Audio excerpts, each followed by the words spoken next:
Guess What? A game of guesswork and deduction. In the chair, the man who knows all the answers but tries not to give them away, Mr. Barry Took.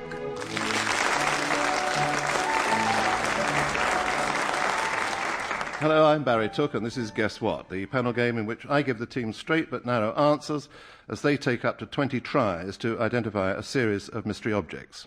All they'll know about each one in advance is whether it's animal, vegetable, mineral, abstract, or any combination of those four. Maureen Trotman keeps the score, and on our team today are magician and conjurer who's definitely got nothing up his sleeve, his jacket's on the back of his chair, Geoffrey Durham. Joining Geoffrey is someone who's a great comedy actress, absolutely delightful, Helen Atkinson-Wood. And ex-chairman of the Conservative Party and one-time Cabinet Minister, Sir Jeremy Hanley. Now, we start with a team round. For listeners at home, the mellifluous voice of Peter Donaldson will announce the object in question. Members of the studio audience will have to make do with some semi-legible scribble on the back of one of Kate Adie's old expense claims. But anyway, here is the object. This is just off the top of my head, but it's a baseball cap. A baseball cap. Well, our listeners at home have heard the magic words, and I can tell you, panel, that this is vegetable and mineral with an animal connection. Geoffrey, would you like Is the animal human? The animal is human, yes. How many words are there on the card? There are 3 words on the card, including the indefinite article. Is the vegetable edible? Well, not really. Not unless you've got very peculiar tastes. But the vegetable, is it something like a tree, or is it a flower? I mean, is it... Well, it's something in that area, but it may have been one of those things at one time. You could ask me whether it's manufactured or not. I could, couldn't I? Is it manufactured, Barry? That's very prescient of you, Geoffrey, yes. And enormously spontaneous. The mineral element is manufactured. Then manufactures. Is the vegetable wood? No, the vegetable is not wood. Mm-hmm. Is it worn by a human being? It is worn by a human. So it's clothing that came from something vegetable. Is it? That is right. Yes, because clothing's vegetable, isn't it? That's right. You see, I'm learning this game slowly, Barry. Is it worn by a male or a female or both? Either.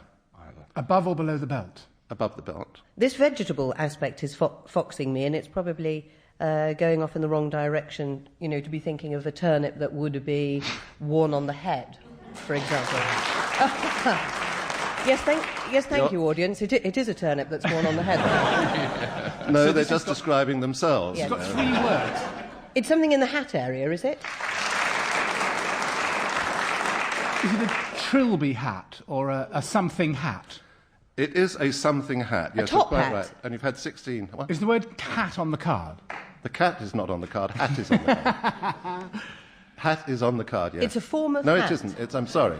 The word hat is not on the card. Is the word cap on the card? The word cap is on the card.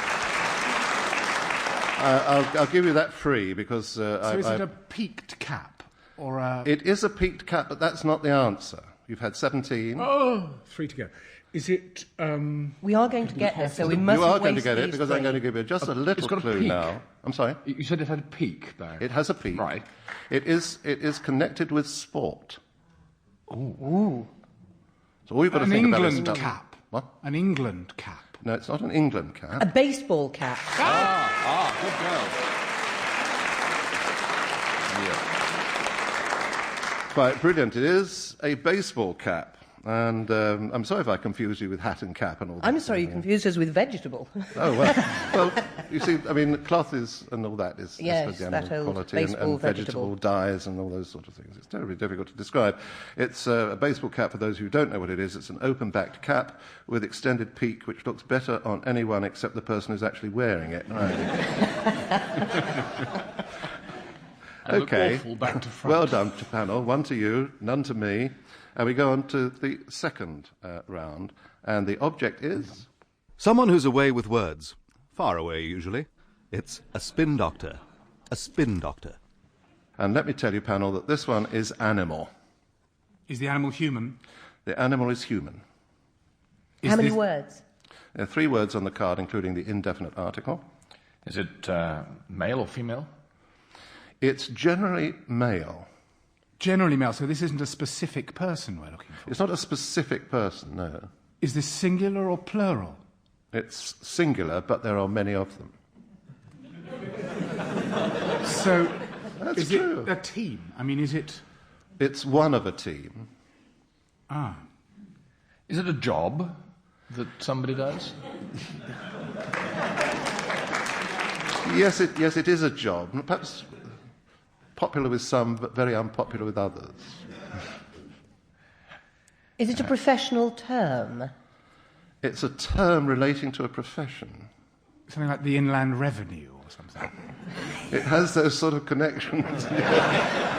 In other words, But it's like a not taxman or well, woman? It's something like that, but slightly less direct than that. But yes, I mean, you're exactly on the right lines. It's that sort of thing. Is it anything to do with politics? It is to do with politics.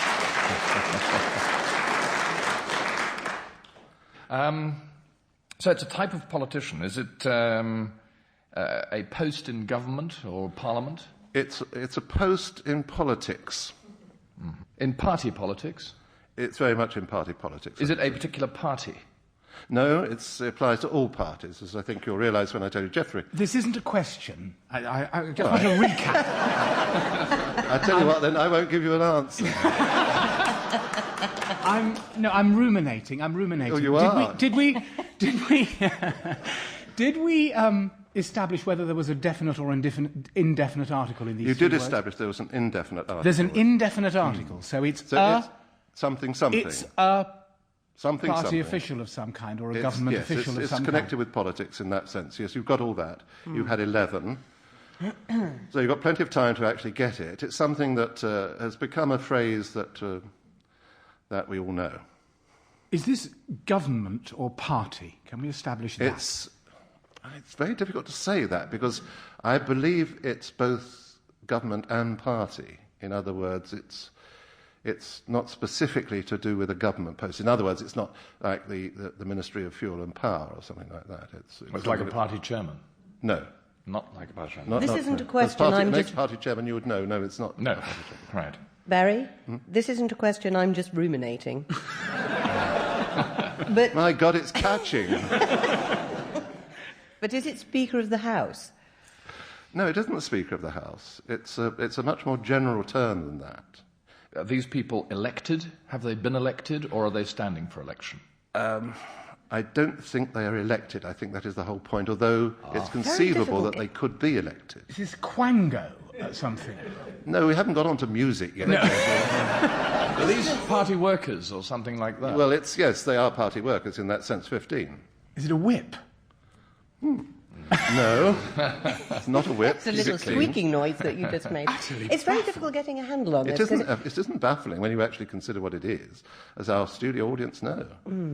Are these voters? No, they're not voters, 17. Although they may, people may have some effect on votes. I'm really going off this game, and I was really enjoying Honestly, it. you're ever so Is this near. a very contemporary term? No, it's Yes. They yes. think so. They think so. a temporary term. Yes. Contemporary. A contemporary contemporary. term, yes, of course. It is a contemporary term, indeed it is. It didn't exist to my knowledge beyond about 3 years ago. Bless you. I couldn't tell whether that was sneezing or years openly weeping. About 3 years ago. Is it a rude term? I mean, an insulting term? It's not an insulting term. It's not a term that carries much delight with it, though. And the sneeze might have given you a clue to one of the words on the card. Spin doctor.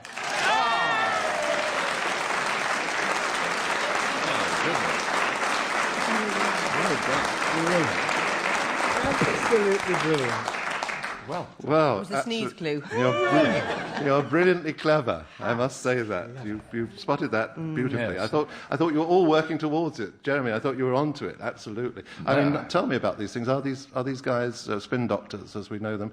They're not just just in one party, are they? No, not at all. I think they're probably more effective in one particular party Yes, than the other. But no, it's certainly an art form that now I think we will see for the rest of time. Yes, I think you're right. However, let's move on. This is a solo round in which one team member, totally unaided, has to guess the word. And Geoffrey, you know who it is. Tell us.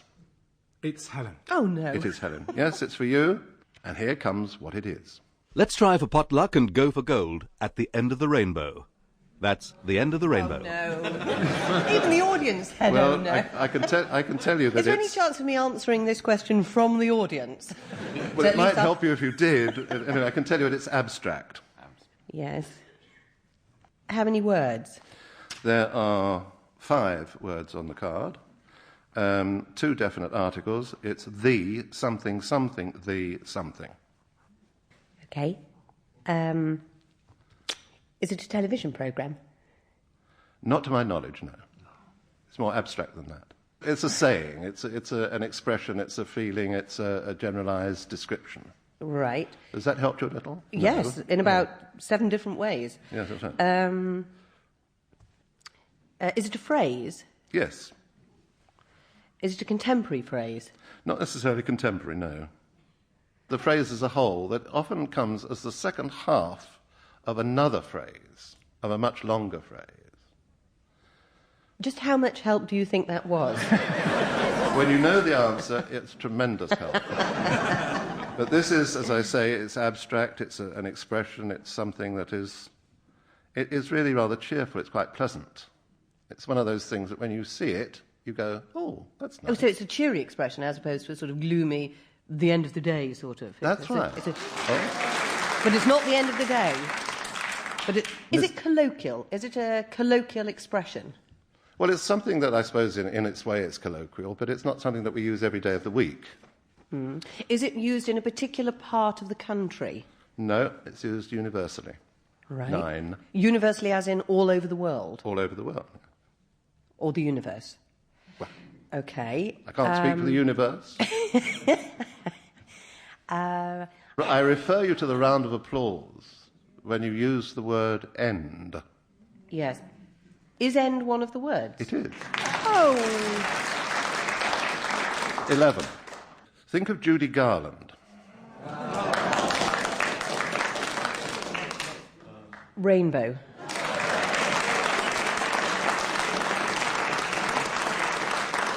So the whole saying is... Well, somewhere over the end of the rainbow. It's the end of the rainbow. I'm trying to find out what the saying is that you put at the You'll beginning find of this other saying. Yes, you'll find a pot of gold Oh. at the end of a rainbow. Goodness sake. So that's perfectly legitimate, isn't it? Yes. At the end of the rainbow, a mythical location where the gullible believe that they can get a pot of gold for nothing, now replaced by the National Lottery. Here we go with another team round. Here comes the item involved. Let's now listen to our panellists address themselves to finding a designer label. A designer label. And you might like to know that it is animal and vegetable. Vegetable and animal, either way round. Is the animal human?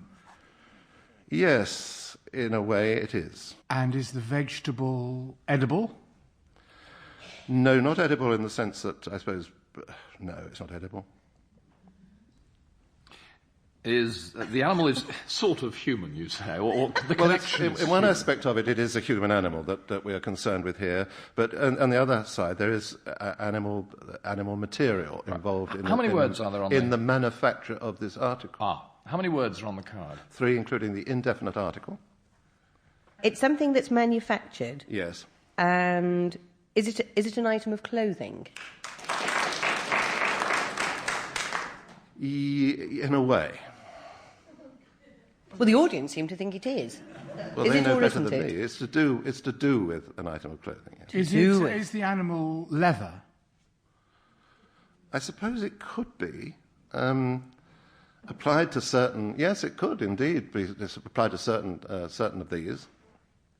You're prevaricating, Barry. I'm not. I'm being difficult. It was quite a provocative Jeremy. If question. this is an item of clothing, you said Well, it was an it's connected with an item of clothing. connected with an item Yes, of clothing. quite I mean, definitely. like a belt is connected to an Exactly. item of clothing.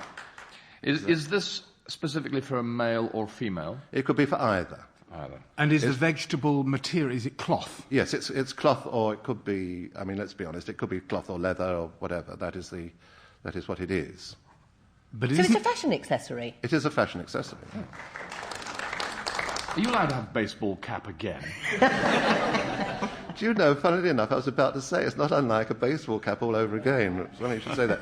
But it's slightly more upmarket than that. Is it held or worn? It's neither held nor worn. You've had 10. Ah! It's worn in the neither sense held- that it is attached to the garment, which we've established earlier. Yes. So it's like, it's not a badge of some kind? No, it's not. Is it? Isn't the badge worn, though? It's a badge of some kind. Yeah. So it's pinned or some other way It can be fastened? sewn or riveted or... Yes. So is it a... Was it like a badge, you said? Like a crest? It's not a crest, no, that's 11. So is it a symbol of membership of some? No. But The they lone liked. person in the audience who thought it was is wrong. But they liked it. Was it symbol you all liked? They It was liked the symbol, they the liked word symbol, yes, indeed. Jeremy. Is it worn by lots of people? Or just you've changed your one or voice, two Jeremy. people? It is worn by all sorts of people under all sorts of circumstances. It is a cachet. There's a cachet to wearing these. Is it an award? No, it's not an award, 15. Is it a badge of, well, not necessarily a badge, but a symbol of rank? Not a symbol of rank, no. It's something that anybody could wear if they chose to. We have established that it's not the garment itself, but something attached to the garment. It can be made of vegetable fibres, or it can be made of leather. You've established all these things, and We established that it can be pinned. Is it pinned on? No, it can be sewn on. I suppose it could Sewn be on. pinned on, but normally one thinks of it as being sewn on. 16. Sewn on. Does it mean you're a fan? It doesn't mean you're a fan, that's 17. Oh dear, we seem to have come to 17 very quickly. Yes, we did. Just as well. It's sewn on. Got in a Just real think of tangle something with this that, badge thing. something that is attached to clothing, that is not a badge, But it's sort of upmarket. but though. it has a cachet to it. What's all that? Hang on. The upmarket thing. Oh, yes, indeed. Sewn on upmarket thingy badge. At 18, No, that wasn't an answer, by the way. That was you're still getting charged for it. Go on. It's something which different people would put in different places. You could Yes, you've had 19. I don't care what you say, that's a question. no.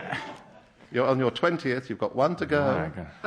I think I've given you everything I can give you. Come on, one more guess, a wild guess. Come on, folk. But we're at 20, you see, so now we want to get it upmarket. absolutely right. It's Oh dear. Sewn on? Above or below? Come Sewn on, on after 10. 1, 2, 3, 4, 5, A 6, 7, 8. badge? It's, A badge What do of we some sort? What do No, we it's not a badge. let me no, tell you. no. You've had your 20. I'm sorry. I've got to win one, and this is probably it. It is a designer label. Ah. Yes. A designer label. Now you That was have my to. next question. You have to. Oh, I see. You cunning devil. If we were playing 21 of these, you could get that. However, here's another one for you, team, and I'll try and make it as easy as I can. Let's raise the temperature now with central heating. That's central heating. This is much more practical. It's mineral. How many words on the card, Barry? 2. No indefinite objects. No. Is this man-made or is it as it's found? It is man-made. And is the mineral a metal of some The sort? mineral is metal. And is the metal iron, steel, that sort of thing? Yes. The metal is iron or steel. Do I have one in my house? I suspect you do. Were you looking at me personally and saying you suspect I do? No, no. I think I'm sure you do. Yeah. I'm sure most people do these days, or many people do these days. I don't personally, but many people do have this. Is computerization involved in this in some way? I believe it is these days, but I don't possess one, so I don't really know.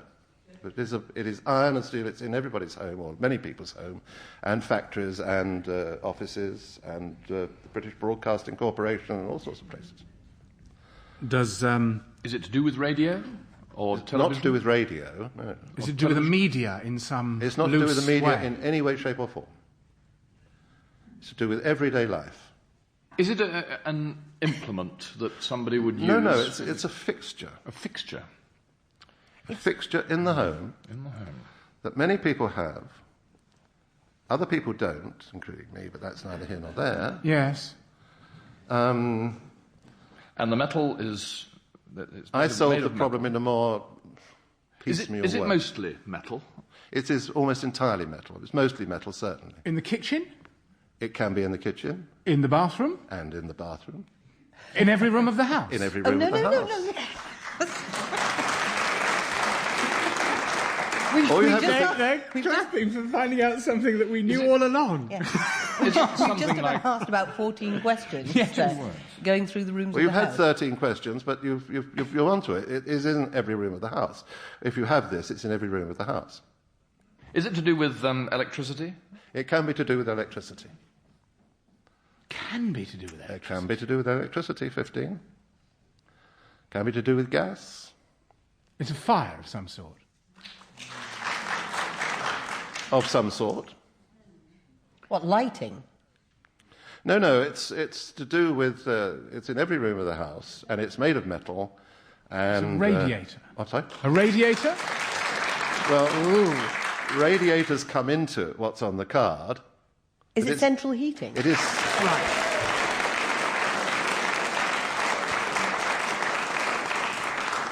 Well, central heating, a system of pipes, boiler and radiators which gives householders a very warm feeling when the quarterly bill comes in. That's what I have on my card. And now, for everyone, there'll be no answer for listeners or the studio audience, but I can tell you that this is abstract. How many words on the card, Barry? 3. Yes, No yes. definite or indefinite articles? No definite or indefinite articles. It's 3 words that describe a saying, this abstract saying. It's a saying. It's a saying. It's a saying that people use a lot of the time. It's almost, one would say, a cliché. Now, when do people say this? Would they say it for amusement? I mean, is it something to do with entertainment? No, it's not to do with entertainment. It's to do with establishing an idea. People would use this phrase. It's a phrase that's much used by politicians. Jeremy. Is it an expression that was particularly coined by one particular person? It is. One thinks of it as being such. It's not Harold so. Wilson? No, later than that. Later. Margaret Maggie? Thatcher? Yeah. No. Tony Blair? No, you're shooting all around him. John Major? Right. John Major? I can't be fairer than saying it was a slogan. It was a slogan. It's something that he made quite a strong political point about in his career. Was it the well-known family values? No, but very similar to that, almost identical. Wear more grey. Oh, it's on the tip of my tongue. Oh. It is The audience are getting it one by one. back to basics.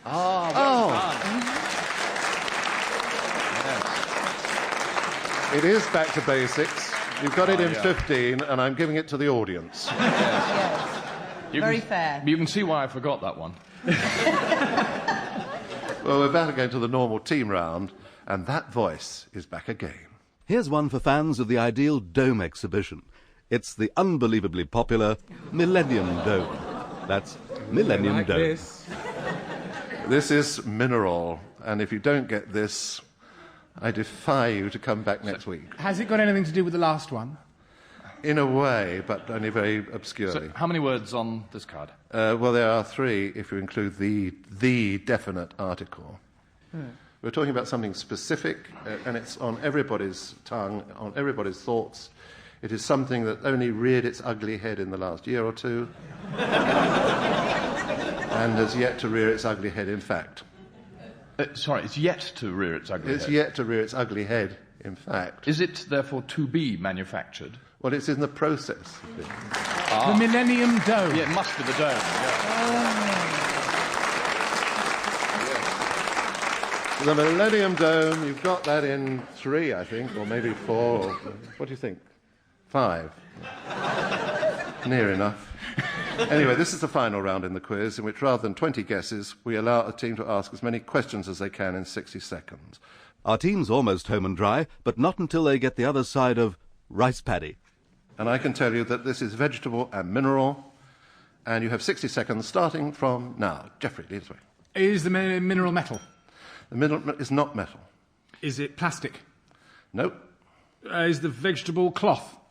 Vegetable is not cloth, it's vegetable. It's a vegetable. Is it edible vegetable? It is an edible vegetable. Is the mineral metal that is used to eat the vegetable? I think it must be, yes. So is it to cut the vegetable? Is it a potato peeler or something like that? It's not a potato peeler, it's slightly larger than the potato peeler. But you're on the right Is line. potato in No, it? potato is not in it, but something not unlike potato in certain parts of the world. How many words are we looking at? Breadfruit. No, what if you can't get flour, what do you use? Come on, only got 60 seconds. How many with words rice. are we looking for? The words? I'm sorry. Did you say Rice. The word rice is in it. Rice. So it's used to eat rice. It's a rice. Something. Paper rice. No, afraid the bell has taken it away from you. It's a rice paddy. As the Queen might say when she knights Mr. Ashdown. Rice paddy.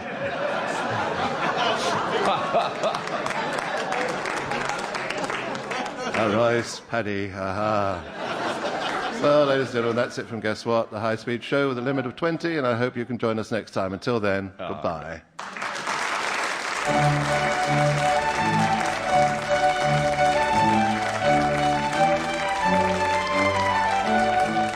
That was Guess What? With Chairman Barry Took and guests Geoffrey Durham, Helen Atkinson-Wood and Sir Jeremy Hanley. Guess What? Was written and compiled by Michael Dines. The voice was provided by me, Peter Donaldson, and the show was produced by Andy Aliff.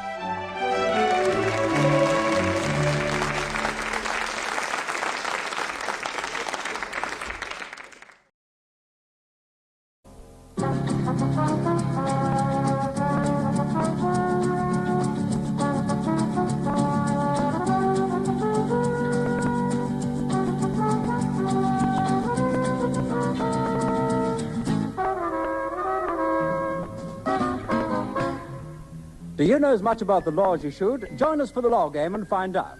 We'll be inviting 3 celebrities to judge the results of law cases and tell us how they came to those decisions. And here to keep order is the man who not only sits on the bench, he sleeps on it as well. Your chairman, Shaw Taylor.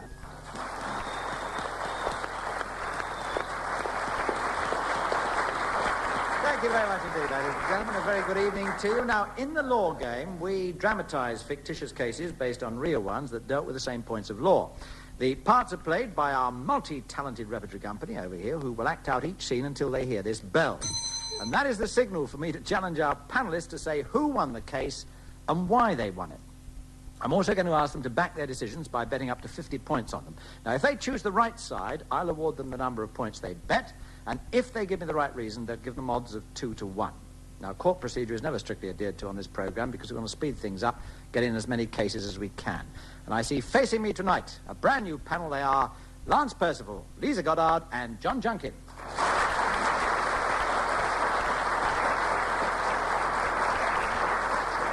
Now, let's meet them one by one. Lance Percival, what have I got written down here? Yes, comedian, musician, actor, chairman of the show Wits End. Any brush with the law ever left you at your wits' end at all? Yes, when I was coming back from a cabaret one night, I was stopped by the police. And this policeman put up his hand and said, "Get out of the car." So I got out, being a proper citizen. He said, "Would you mind coming around the front, sir?" So I came around the front. He said, "Have you noticed one of your headlamps is not working?" So I said, "Oh," I was a bit worried about this, so I thought I'd try an emergency treatment and gave the headlamp a great kick with my left foot. And the headlamp came on again. Whereupon he said, "Fantastic, sir." He said, "Why don't you give it another kick and see if the tax disc comes up this time?" Our second panellist Lisa Goddard. Now, I know something about you, Lisa, because I read in the reference book on Who's Who on television that your unfulfilled ambition is to ride across Afghanistan on a horse. Is that true? Yes, but it was until the war happened and everything. Oh, I see. Yes, this is pre-Russia. Well, yes, it was. Oh, well, I hope you make that ambition. But what about any fulfilled strange ambitions get you in trouble with the law at all at any point? Well, only once when I was travelling across Siberia, which was another ambition before Afghanistan, and I got lost in Khabarovsk, a little village in Siberia, in the barracks. And I was looking for the cinema, and this policeman stopped me, and I didn't understand English, of course.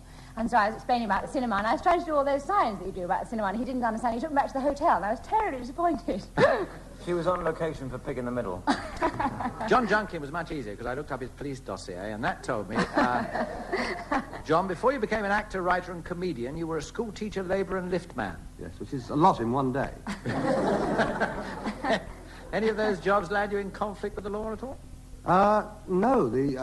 I stayed well on the right side of the law because my father was a policeman, but I was recently up in the north of England in a police station where we were doing some filming. And they were on a very odd case of a gentleman assailant who kept leaping out of the bushes and biting the local ladies. And a Mrs. Peck had been bitten in the neck, and a Mrs. Bland had been bitten in the hand, and while I was there, a Mrs. Glum came in and asked for police protection. Now, you've heard the voices of our panel. The next ones you'll hear will be our Law Game Repertory Company as they lead us into tonight's first situation. This took place at 7 o'clock one morning on a piece of wasteland in Birmingham. A policeman patrolling the area came upon a car with what appeared to be a dead body on the back seat. But when he tried to force the door open, the body stirred. Oh, what is it? What's happening? What's going on? I'm a police officer. Open this door. Oh, what do you want? I'm trying to sleep. I said open this door. All right. Keep your helmets on. I'm opening it. That's better. Now, who are you and what are you doing here? Nothing illegal. I'll decide that if you don't mind.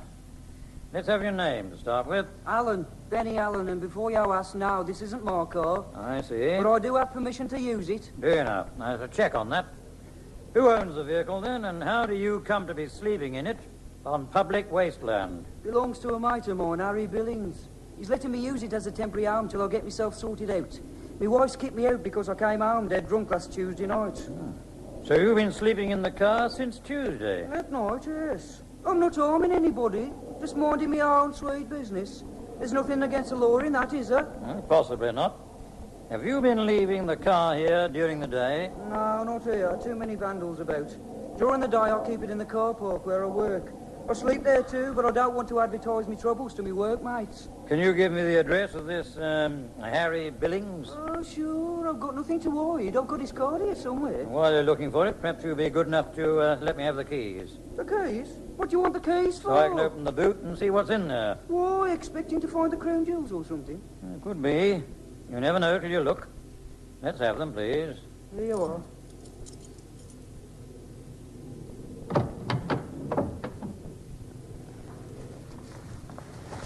Hello?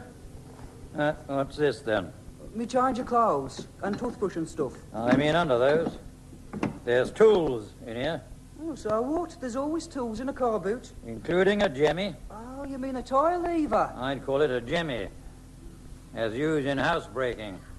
Along with some of these other tools here. Looks like I'm going to have to charge you with being found in possession of housebreaking implements in contravention of the Theft Act. But that's ridiculous. Look, I know a little bit about the law. What if they are burglars' tools? A bloke's allowed to have any of these on his own premises. You mean he's allowed to have them at his place of abode? Yeah, that's right. Well, this car is my place of abode and has been for the past 5 days. I can get Harry Billings to back me up in that.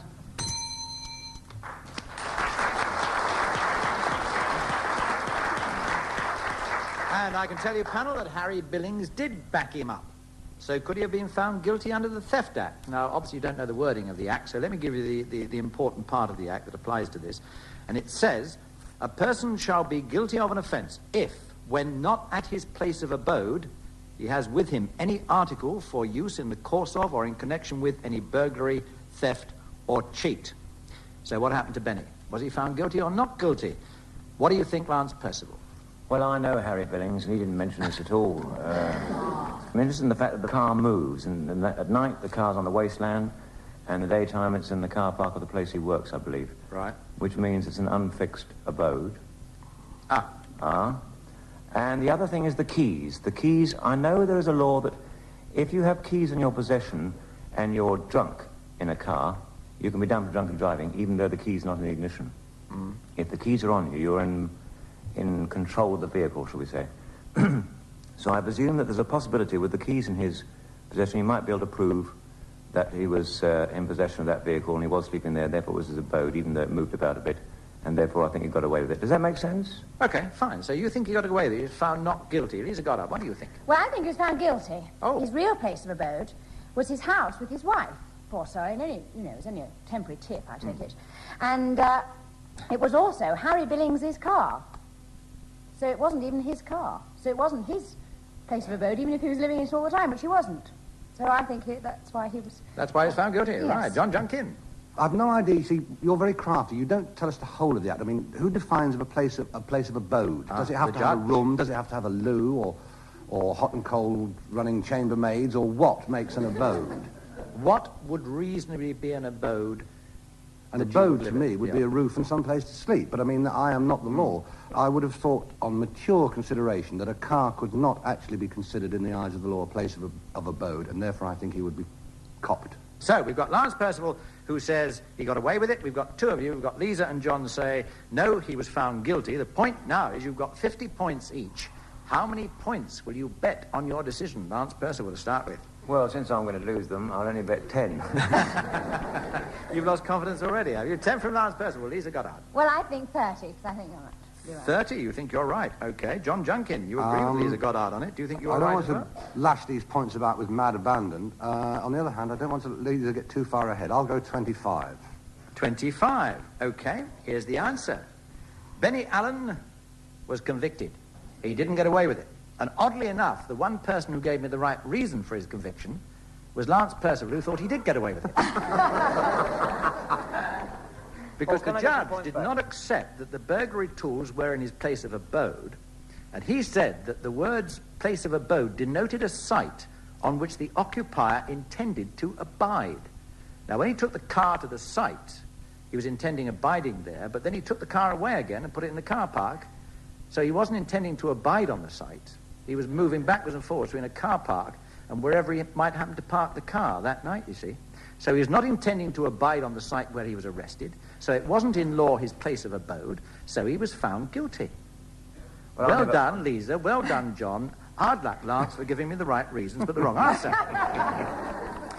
So we'll take 10 off you. That's 40 points for Lance Percival, down to 40. Lisa, I can't double your points because you didn't give me this bit about the car, going backwards and forwards. So I'll give you a 30. That's up to 80. John Junkin, 75. Lisa Goddard is in the lead.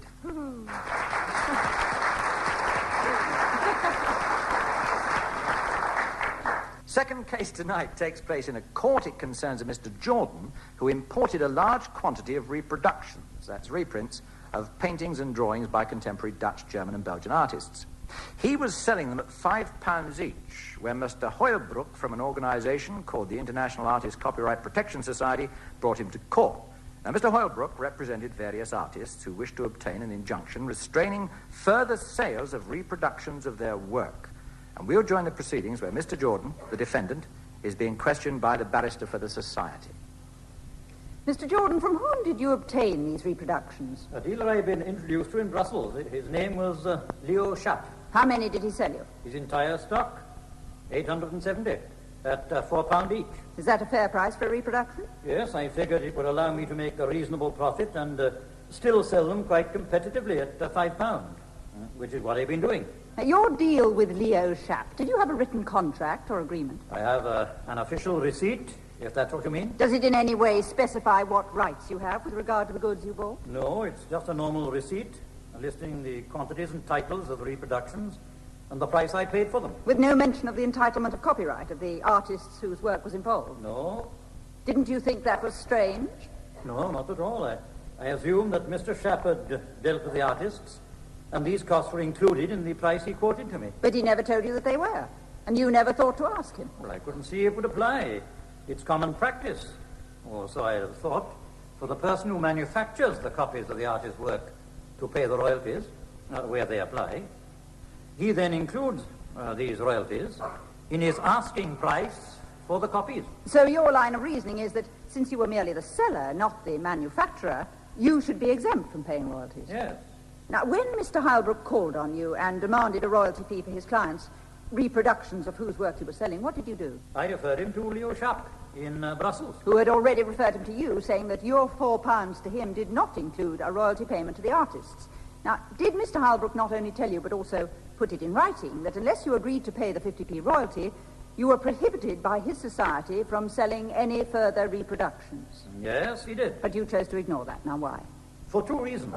Firstly, I felt I had proper title to the goods, having purchased them in good faith.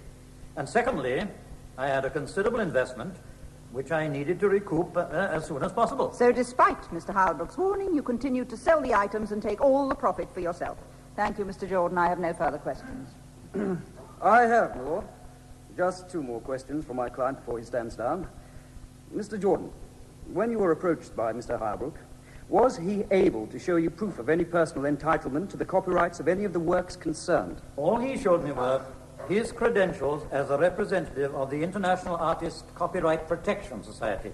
And was it your understanding that he was to make some profit from the royalties himself? Oh, I don't know about him personally, but his society was charging its clients 10% of all royalties it managed to collect on their behalf. The very point I was trying to make. Neither Mr. Heilbrook nor his society were the actual copyright owners of the works. They were merely agents trying to secure for themselves some extra commission. So I would respectfully submit to the court that their rights are not being interfered with, and they therefore have insufficient grounds for claiming an injunction. This case should be dismissed with costs awarded to my client.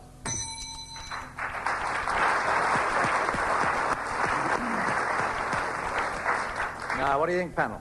Did the judge in that action dismiss the case, or did he grant the injunction? In other words, did Mr. Jordan win or lose? Now, remember, it's not a case about who was legally bound to pay the royalty, but whether Mr. Heilbrook and his society, not being the actual copyright owners, could get an injunction to stop Mr. Jordan selling any more. What do you think, Lisa Goddard? Well, I'm not sure that they could, really, as they're not the owners of the copyright anyway. And I'm a bit wary about Mr. Jordan, who goes off to Brussels and does his shady deals from Leo Schaap.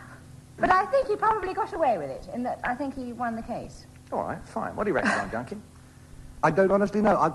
My only dealings with anything like this is with the PRS, which is the Performing Rights Society. Now, whether the International Artists Copyright Society is in any way similar to them or not, I have no knowledge.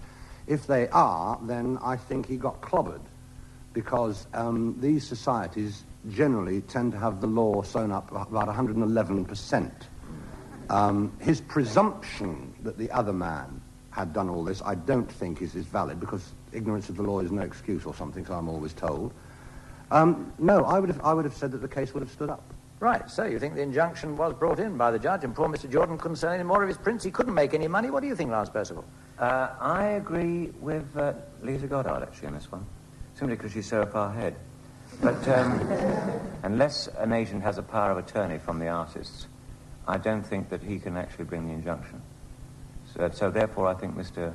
Jordan got away with it, slapped away with it. Right, so we say 2 fine for Mr. Jordan, John alone fines for the society. Now, how many points are you going to put on it? Lisa, you're in the lead. You've got 80 points, so it's up to you. How many will you bet of your 80 points? Well, as I was uncertain, I think I just 30. 30 of those, right? Fine. John Junkin, you're the odd man out. How many of your 75 points will you bet? Well, 25 was lucky for me last time. I'll do 25 again. You have 25 again. Fine. Lance Percival, you're agreeing with Lisa Goddard. You think that Jordan won out, could go on selling them. How many will you bet? Well, I'm so far behind. You've got 40 points to play with. I'll play with 25 of them. 25, will you? Oh, that's what I like to see. A man, a real gambler. Right, let's have a look at the answer. The injunction against Mr. Jordan was granted. Jordan lost. Junkin won. Louder. Jordan lost. Thank you.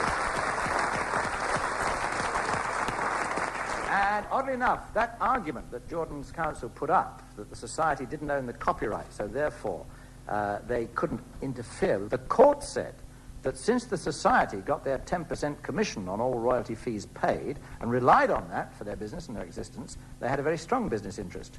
And that was being deliberately interfered with by Jordan's refusal to pay up. This was the point. He wouldn't pay up the money. So they therefore had a right to an injunction restraining any further sales by Jordan. That's more or less what I said, actually, isn't it? Almost the very words, Yes, John. thank you. Almost the very words. So, 25, and for the... You didn't give me the interfering with their business bit, so I can't double your points for you. But it does take you up to 100 points, John Junkin. Lisa, you come down to 50 points, and Lance Percival, you have 15 for the next case. Have you got any other kinds of games we can play? Try this one.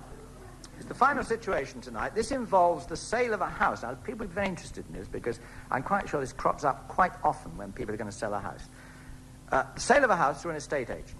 In fact, it was 2 estate agents. Or was it? Now, this is the problem. Let's eavesdrop on the conversation taking place between Miss Radner, who's just sold the house, and Mr. Pickering of estate agents Arkwright and Turnbull.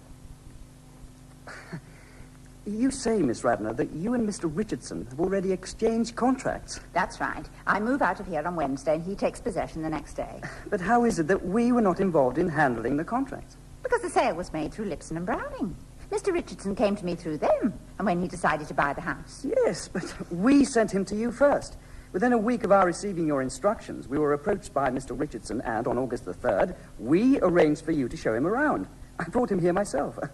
You must remember that, surely. Oh, I do remember it very clearly. You told me at the time that he seemed quite interested, but nothing came of it. You didn't manage to negotiate the sale. It must have been at least a month later, after I'd invited several other estate agents to try and sell the property, that Mr. Richardson was sent here by Lipson and Browning.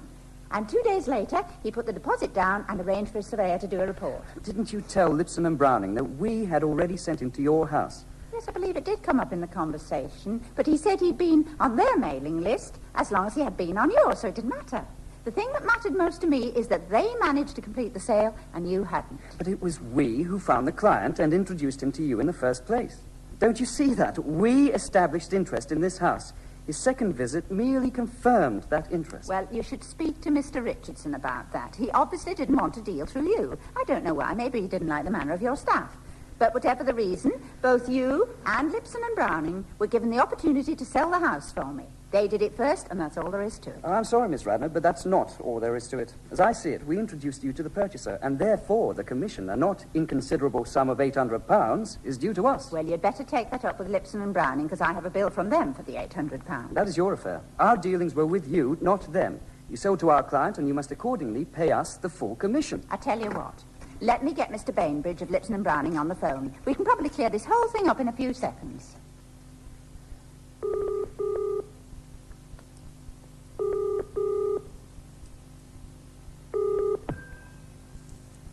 Lipson and Browning. Is that Mr. Bainbridge? Yes, speaking. Ah, Mr. Bainbridge, this is Helen Radnor. It's about your bill for £800. The standard amount for a house at that price. I did tell you what our charge would be, Miss Radner. Well, I'm not querying the amount. It's just that I'm not sure who it's supposed to be paid to. You see, I have Mr. Pickering here of Arkwright and Turnbull, and as you know, they sent Mr. Richardson to me a month before you did. And they had that month in which to complete the sale. If they failed, that's their misfortune. We made the sale for you. Well, he was their client first. Look, to save a lot of problems, Mr. Bainbridge, why don't we agree to split the fee and I'll pay you £400 each? Impossible. Richardson was out. Sorry, we're not having that. The whole commission is owed to us. Well, what do I do then? I can't pay you both. It's up to you, Miss Radner. All I can say is that unless we get the full £800 for our work, we shall have no alternative but to sue you for it. You sue me? And that's our position too, I'm afraid. £800 or we sue. I see. Well, I don't object to paying one of you the £800, so I think the best thing I can do is let you both sue me.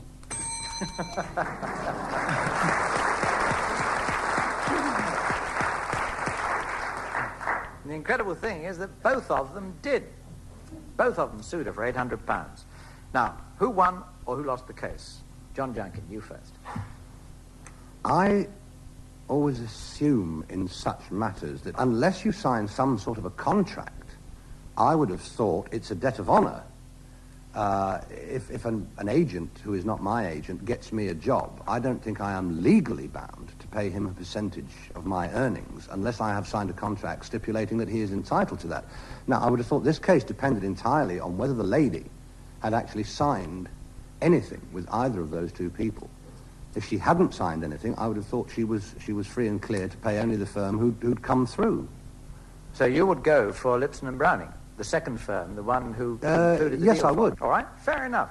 Now, Lance Percival. First of all, for those people who are worried about buying a house, would you please note not to deal at all with Lipson and Browning or Arkwright and Turnbull. Mr. Bainbridge, who, by the way, takes an awful long time to answer the phone, he made a point about a month, the fact that he had a month. Now, that I think is an important point. And if at this time I've got the wrong answer for the right reason, I do want a couple of points back. Because I think there's something in that month, the fact that the other people had a month to sell it and didn't sell it during that month to Mr. Richardson, there must be something in law about that month. Now, I don't know whether there is something in that law, but if he's telling the truth and there is something in that law, therefore, Lipson and Browning get the full amount. Should get their full amount. Right, you fine for Lipson and Browning as well. Lisa Goddard, who do you fine for? Well, I find for Lipson and Browning as well. Now, it'd be frightfully unfair if the other lot got it, quite frankly.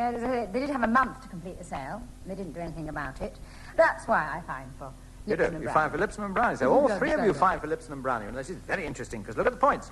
John Junkin is the richest. He's got 100 points. Lisa Goddard has got 50. And Lance Percival has got 15. You're all finding for Lipson and Browning. How many will you bet John Junkin of your 100 points? Well, we're all going the same way, aren't we? So Yes. if I bet 45 and I'm wrong... You'll be finished up with 55. Yes. And if no matter what Lisa bets, if she's going the same way as me, she can't get more than 50. So I'll bet 45. 45, all right. You'll bet 45 points. Lisa Goddard, you have 50 points. How many will you bet? Well, I got totally confused doing that, but I think I'll bet 30 again. What? You bet 30. Junkin has upset you, has he, with all his calculations? Lance Percival, for you, the world is your oyster. You have 15 points. Well, now, if I got the answer right and got all the reasons correct, I would still be about 100 points behind the other two. So I will be a sportsman of this and really gamble. Out of the 15, I will bet all 14. All 14 out of 15, right. So and I you don't all have found for Lipson and Browning, but the judge found for Arkwright and Turnbull. The man is obviously senile and should be removed from the bench. Absolutely right. Well, he said that Arkwright and Turnbull's work was the operative cause of the sale, and he therefore ordered Miss Radnor to pay them the £800. They had first put Miss Radnor and Richardson in touch with one another, so therefore they were entitled to the commission and not Lipson and Browning. Oh, I think that's right. Man's a fool. An idiot. An idiot. Get him off the bench. Meantime, can I say, John Junkin, you are the winner with 55 points.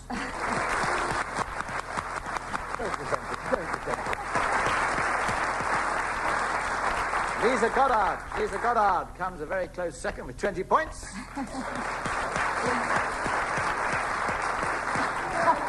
Lance Percival has his finger up and he's absolutely right. He has 1 point.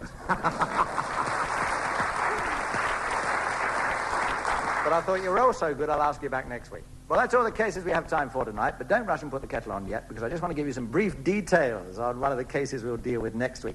It concerns a lady who saw a car she liked at an auction, where it failed to reach its reserve price and wasn't sold. She later bought it privately from the owner, and soon after that it fell to pieces. Now, was the lady still covered by the terms of the auction sale where she first made the offer for it? Think about that one. Then come back next week and see if you were right. Until then, let me just say goodnight on behalf of tonight's panel of Lance Percival, Lisa Goddard and John Junkin, our Law Game Repertory Company of David Bradshaw, Frank Shelley and Jenny Goosens, deviser and writer Brad Ashton, legal advisor Doug Cracknell, producer Paul May, Hugh Archer and me, Shaw Taylor. Bye-bye.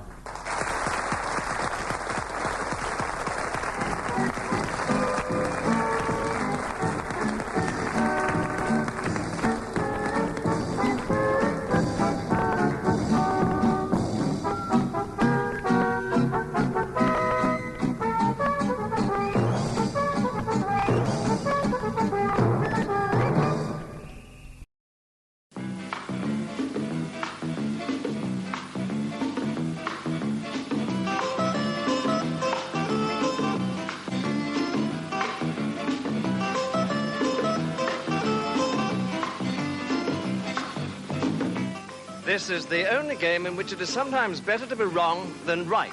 It's called Right or Wrong. And right here is the man who's seldom wrong, Clement Freud.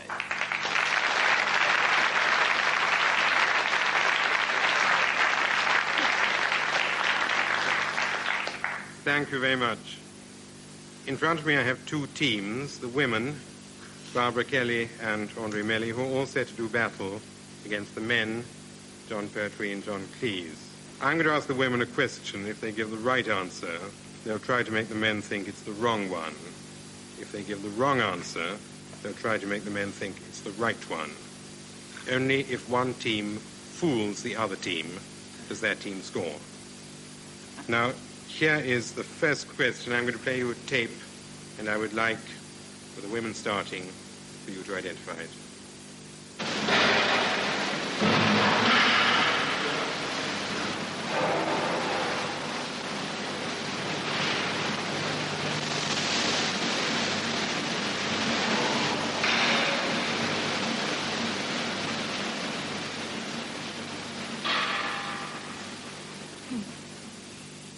It's the opening music, if you like to call it that, of that, what's that way out composer's name? You know, almost anyone you can think of today. Schoenberg?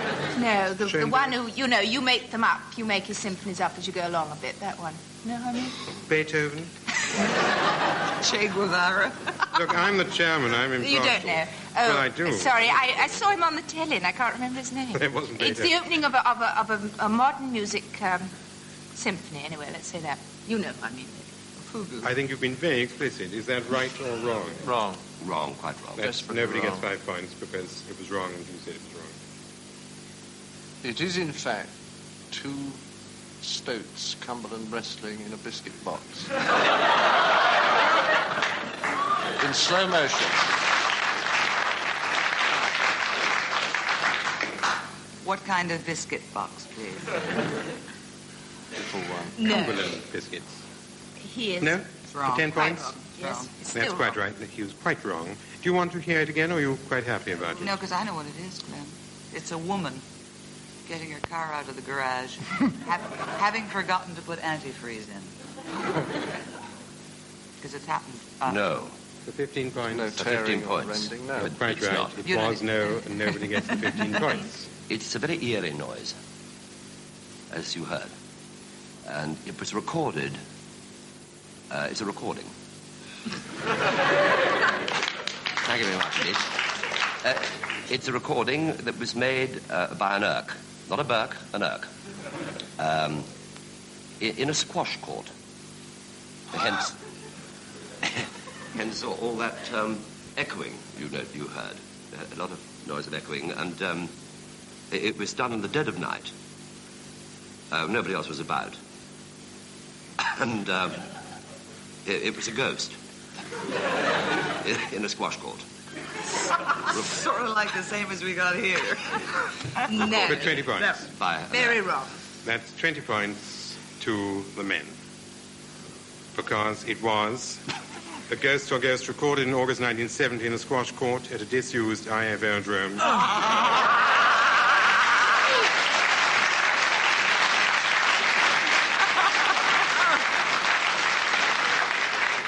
Please, Mr. Chairman. What happened was that a man in the film unit thought he saw an IAF officer in a deserted squash court, and other odd happenings led the unit to leave tape recorders running on batteries at night by itself. Is it possible to hear it again now? It is absolutely possible to hear it again unless the ghost has been at it. It is irked.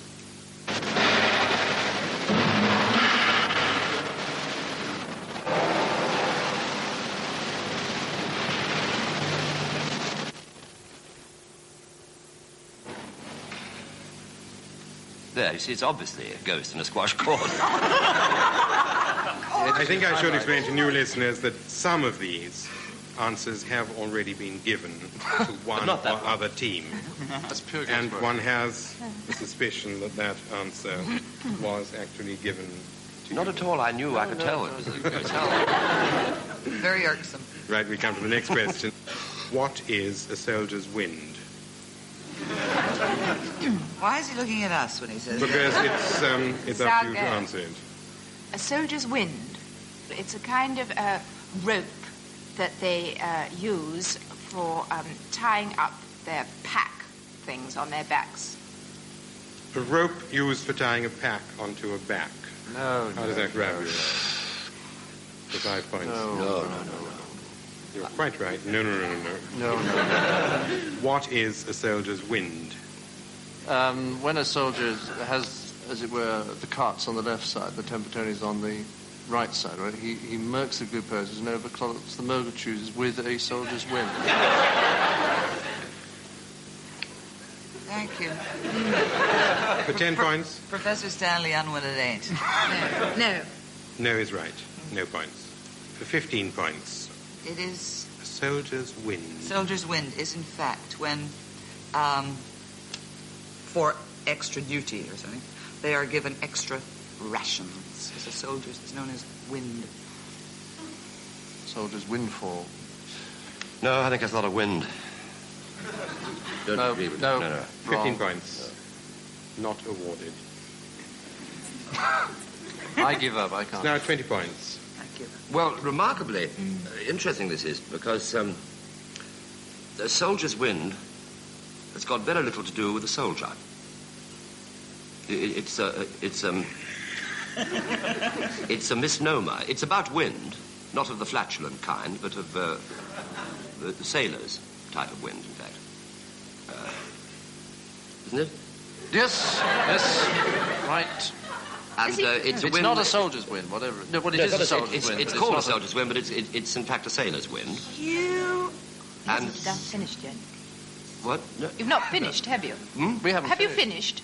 Oh, if you like, no. It's a sailor's wind that blows sideways. When John Cleese says, I give up, then John Pertwee gives the right answer, but that couldn't be right. Yes. No. Kind of a wind blowing sideways. You can with John Pertwee. Any old way you like. Yes or no? Could you come to a unanimous decision? I mean, No, Miss Melly says no. I'll take the blame. No. No, he doesn't. 20 points to the men. A soldier's wind is actually a wind that is a returning wind. And if you sail, it's got to come sideways to make the boat go. Don't hit me. No, don't The hit score me. is 40 to the boys, or men, and 20 to the girls or women.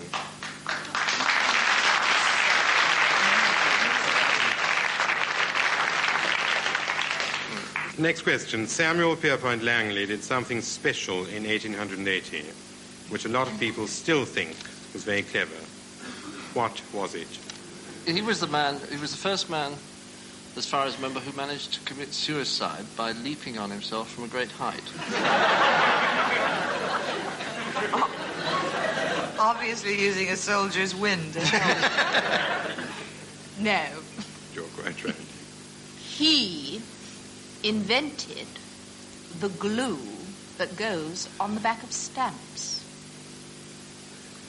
Before that, they used a seal. A live seal? Bark, seal. How do you feel about that? Pretty favourable, though. Very favourable. We think it's exactly what he invented. That's 10 points to the women. And as everybody in the audience will know, Samuel Pierpont Langley invented the bolometer. You were right. Which is a very sensitive resistance thermometer used in the study of feeble thermal variations and, of course, infrared spectra. Of course. Why didn't we think of Oh, that? how wrong. I think we'll go back to the safety of a tape. I'm going to play you another tape, and I want you to identify the noise.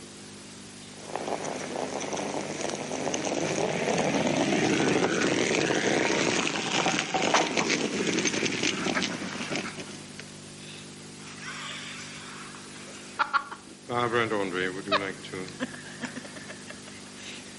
No. Of mini anti-ballistic missile. 5 points. Do you think that's... No. That's quite right. No points. I thought it was like a 10 points. VC-10 taking off from a frying pan. Can we all hear that? A VC-10 taking off from a very large frying pan. A small VC-10 taking off from an average size. VC-8. A VC-8. VC-8. A VC-1.5. shall we say, some sort of plane taking off from some sort of kitchen utensil. That's left it as wide open as I possibly can. Would you like to commit yourselves to this? We're not that wide. We think, after a lot of thought, no. You're quite right. We think So no points are awarded. We come up to 20 points. Could we hear it again? Because we Oh, can't yes, hear let's. if it's the sound that we were expecting. Yes, do we hear it again?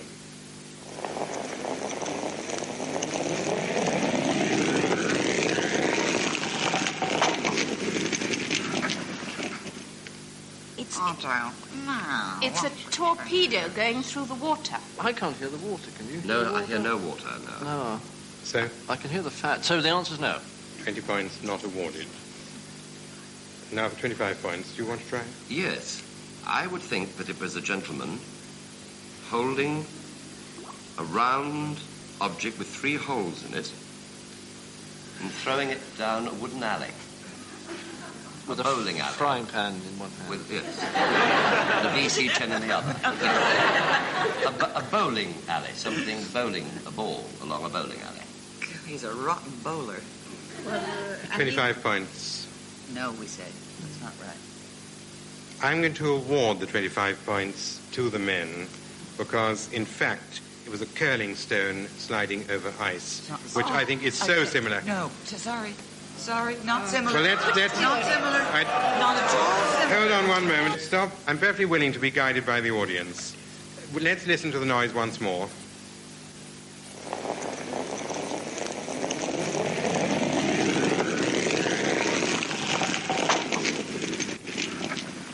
I think that was good enough. Now, it was, in fact, a curling stone sliding over ice. John Pertwee said it was a bowl being bowled down a bowling alley.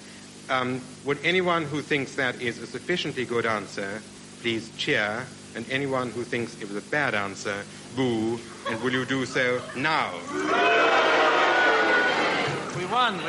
No points awarded.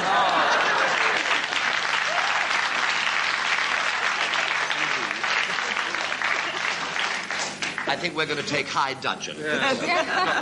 Every week on this program, we have a guest celebrity who makes a number of statements which have to be identified by either team.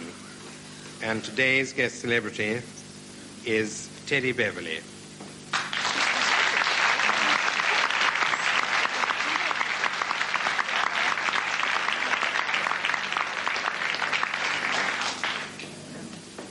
Teddy, A, you look lovely, as you've asked me to say.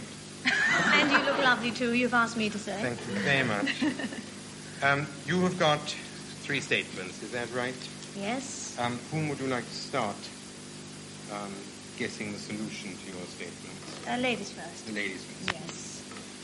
My first question, I want to ask them, what were we 3 sisters doing undressing in Piccadilly Circus? Having a good time. For 5 points, having a good time. Well, you can't deny that. You know. A sort of provisional yes, but it's not the proper answer. You get a provisional no points. Well, the obvious boring thing is it's a publicity stunt. For 10 points, a publicity stunt. Well, provisional no, but it should be yes. I don't think that's good Another enough. non-committal 10 points not awarded. Yes, right. Can we have people committing themselves now? It would be lovely. They were raising... Just be brave and come out with it. They were raising money for an honourable cause. Or even a dishonourable By a dishonourable gesture. Is that right or wrong? Wrong. It's right. Ah. Oh. So nobody gets 15 points and we go up to 20 points. You were filming, and the caravan that was bringing all your beautiful clothes broke down on the Great West Road, and it couldn't get to you, and so they brought them up by hand. You had nowhere to change, and you were in a great hurry, and so you had to change in the middle of Piccadilly Circus. Is that right or wrong? I would say again provisionally right, because I think John's on to something. I think all that Great West Road's a load of rubbish, yes, but they were filming. I don't think... I would say that they weren't filming, that they were changing, going from cabaret to cabaret. Well, I'll go by you this time. I've been wrong twice. No. My friend says they're wrong. They were right, weren't they? Almost right. Oh. Right enough. Don't you put it to the audience again. I bet it was close. The men get 25 points because, in fact, We were changing clothes between theatres, yes. Yes, In a taxi between theatres.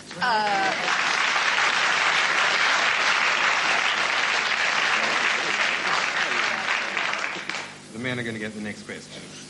Why did my sisters and I frequently sit around a dripping tap in the kitchen? Well, obviously, because the tap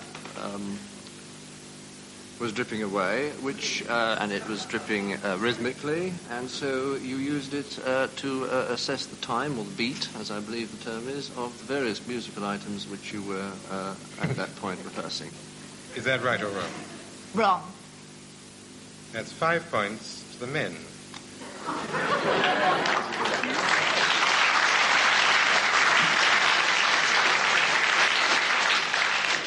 I'm led to believe that this happened at a time before the Beverley sisters could afford a metronome.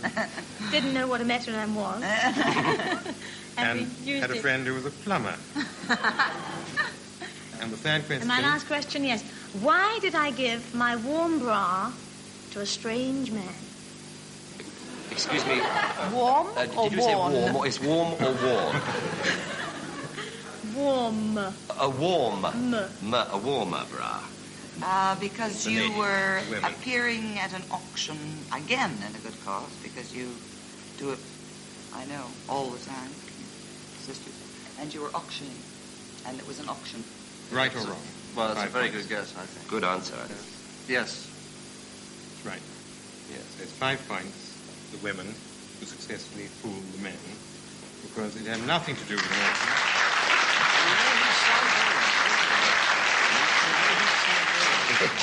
And the real answer, during our stage act, my bra came unfastened, and I rushed off the stage, let it slip down, gave it to the nearest stagehand, this astonished man, and rushed on again to continue the act. Did it fit him? He'll be here next week as the guest celebrity. Recently released from jail, but... Katie, thank you very much indeed. Thank you.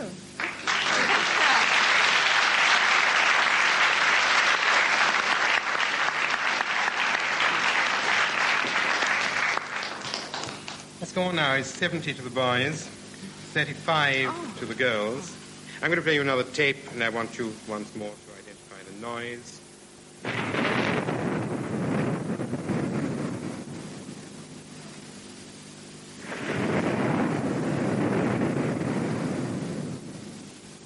What did it sound to you, John? A vague booming noise. An explosion is, I'm sure, what it isn't. So it's somebody hitting something metal with a wooden leg on Good Friday.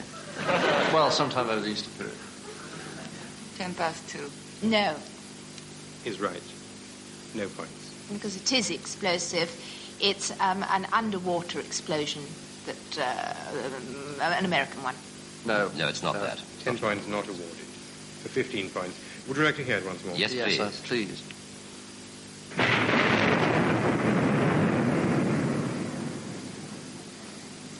Yes. The Latin term for this is admiris portabularis, which in common country parlance is known as thunder. It's, in fact, a clap of thunder. A thunderclap. No. 15 No. points. No. That's No. quite right. It was It's- not a thunderclap. it 15 is- points are not awarded.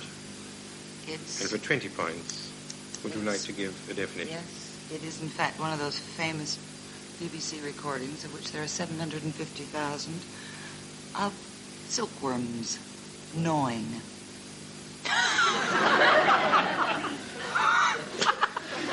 Not an exploding One silkworm. of the 750,000 recordings See, of obviously gnawing the silkworm. silkworm had obviously eaten an enormous amount and gone up. A massive explosion. No, I'm afraid I don't subscribe to that. Do you, No, John? no, I Right. think that's very No. poor. 25 points. This is a gentleman holding a round ball of wood with 3 holes in it.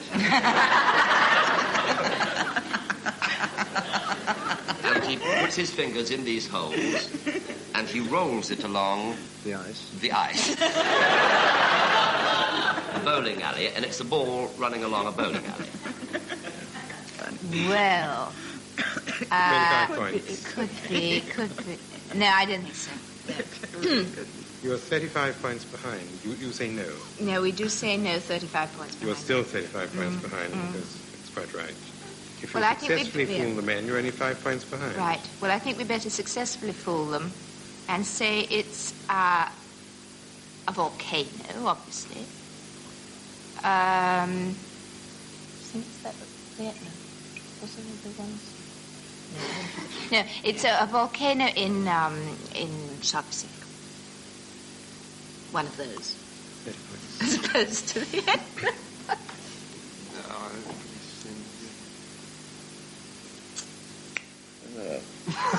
I'll toss you. All right. Excuse us, would you? Go here. Heads or tails? Heads. It's a foreign coin. Hasn't got a head. Heads or tails? Heads. Tails. Tails. I think they're right. All right. You're absolutely right. They are right.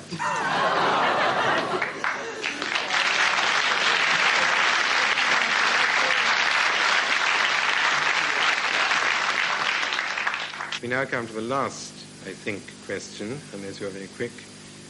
The women to answer, what are or were the Hawkubites?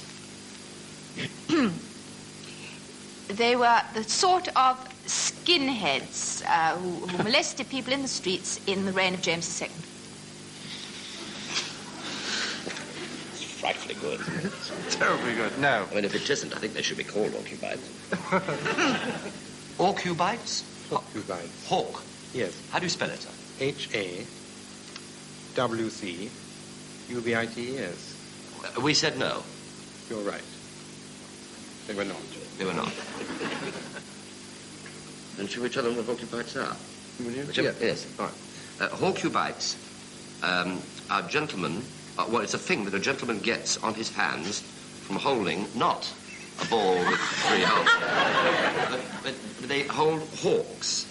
And if they don't wear a leather thing over their glove, they get a thing called a hawk bite. And a hawkubite is something that you wear over... Oh, I don't know what we're talking about.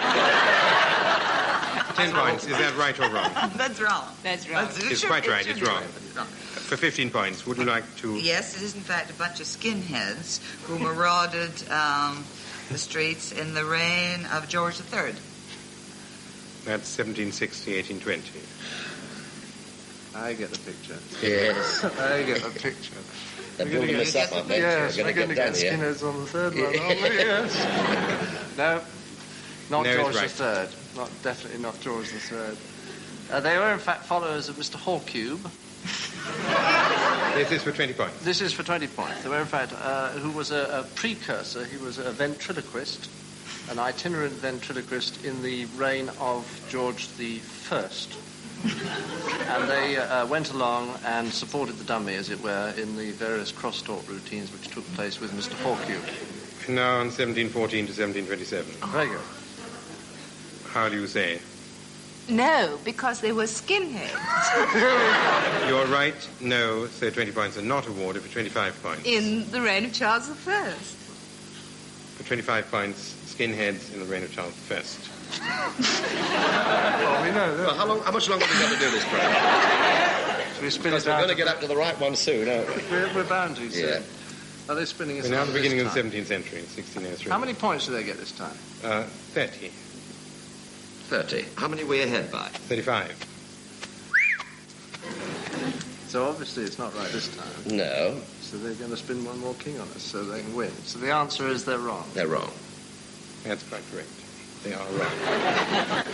What are or were the Hawkubites?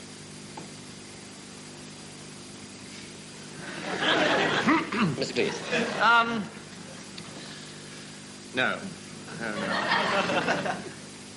The Hawkubites were, in fact, four small pieces of wood which were left in an alley in the eastern part of Melton Mowbray frighten away the voles in the early part of the late 19th century and the late part of the early 14th century.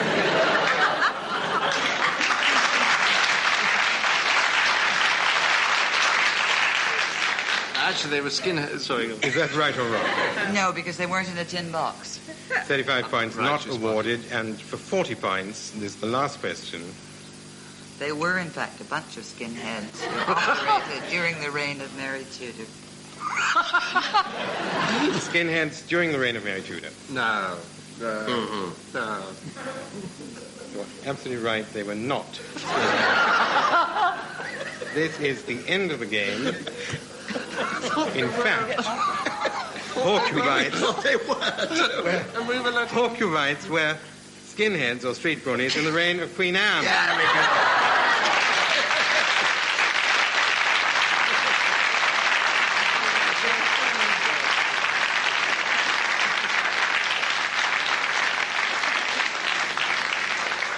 Barbara, you had the answer and you loused it up, did you? We didn't realise you meant that was the last round. We thought you meant this is the last question that's going on. Well, I'm afraid it was the end of right or wrong. Right.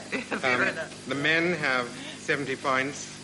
The women, the mere women, a mere 35 points, which is pretty well as it should be.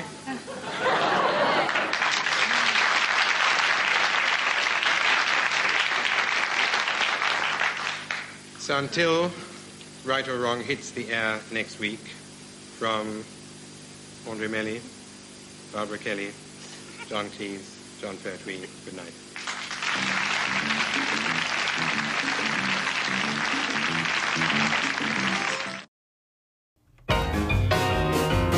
Ladies and gentlemen, this is It's Your Round, and here's your host, Mr. Angus Deaton.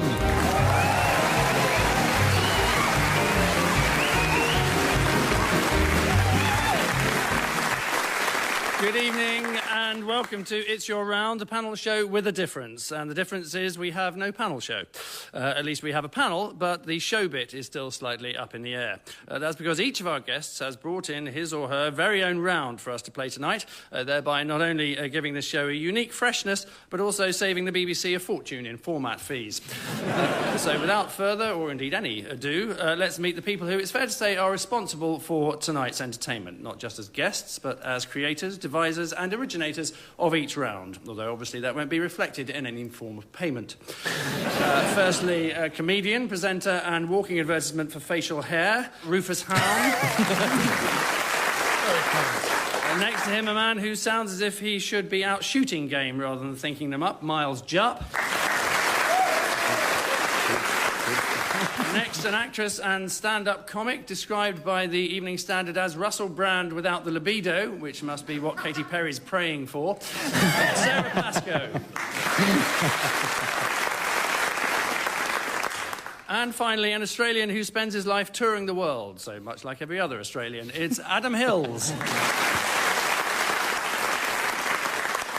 So let's begin with round one, kindly donated this evening by Mr. Rufus Hound. So, Rufus, what's it called? It's called Them Next Door. My fellow guests will now hear an audio clip as if recorded in the flat next door to a famous person throughout history. So imagine somebody who's living next door. Basically, you have to listen to what it would sound like if you lived next door to them and ascertain who it might be. You get 2 points for every correct answer. I get 2 points for every one you get wrong. Oh, right. So just to recap, each player, or playess, will hear a series of muffled sound effects, as selected by Rufus, from which they must discern their famous neighbour. For example, you might hear this.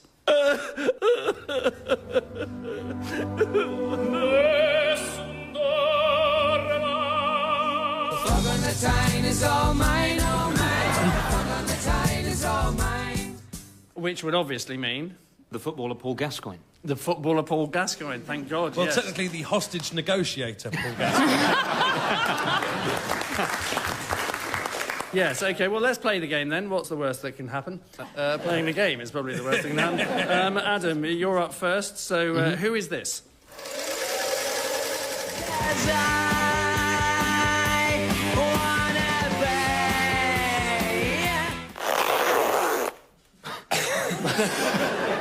OK, so I'm going to say that was possibly a sewing machine to start with. Yes, it was a sewing machine. Very good. Sex Pistols in the middle, and then maybe a zipper at the very end. Mm-hmm. I'm going fashion designing in the age of punk, so I'm possibly going to say Vivienne Westwood. Is the right answer. Woo! Very well. Yes, you're right. The sewing machine, punk and a zip to represent the bondage gear that she became famous for. It was Vivienne Westwood, yes. Although at nearly 70, a buttoned-up cardigan does the job just as well. Sarah, your neighbour sounds a little bit like this.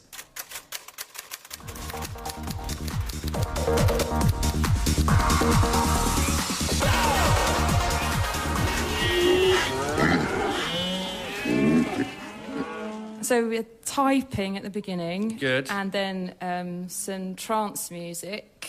And then some farmyard animals. Right. So I'm going to go for humanitarian John Stuart Mill.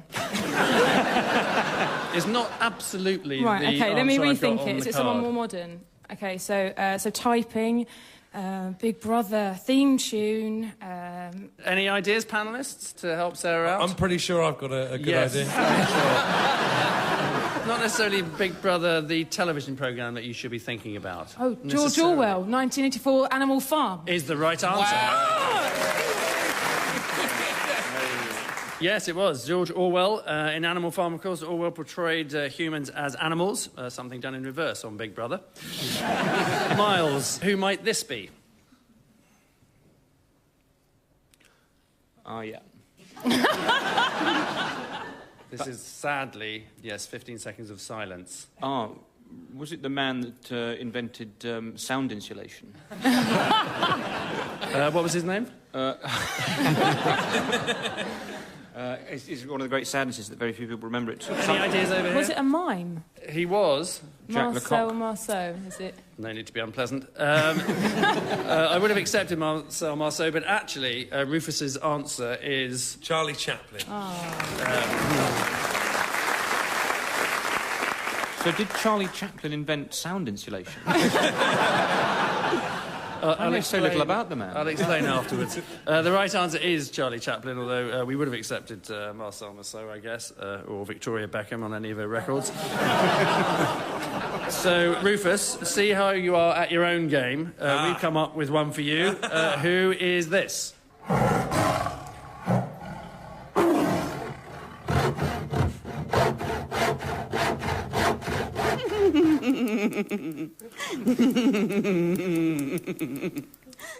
Not so easy when you haven't made up the question, is it?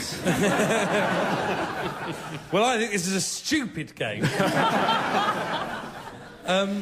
I think I do know what this is. Okay. I am all right at my own game. It's Tiger Woods. Explain. Because you heard a tiger at the beginning, the sawing of wood, and the coquettish giggle of a harlot. Is that the right answer? Yes, absolutely right. Tiger, wood being sawed, and a woman giggling saucily means Tiger Woods, although they might not necessarily be the predominant sounds you would actually hear if you lived next door to Tiger Woods.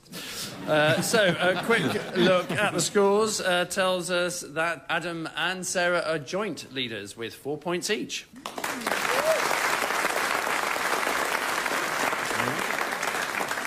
So that was Rufus's game. What do we think of that? I thought that was a pretty good game. There was a lovely moment of watching you squirm playing your own game, where the only phrase going through my head for some reason was, Mr. Hound, the hunter becomes the hunter.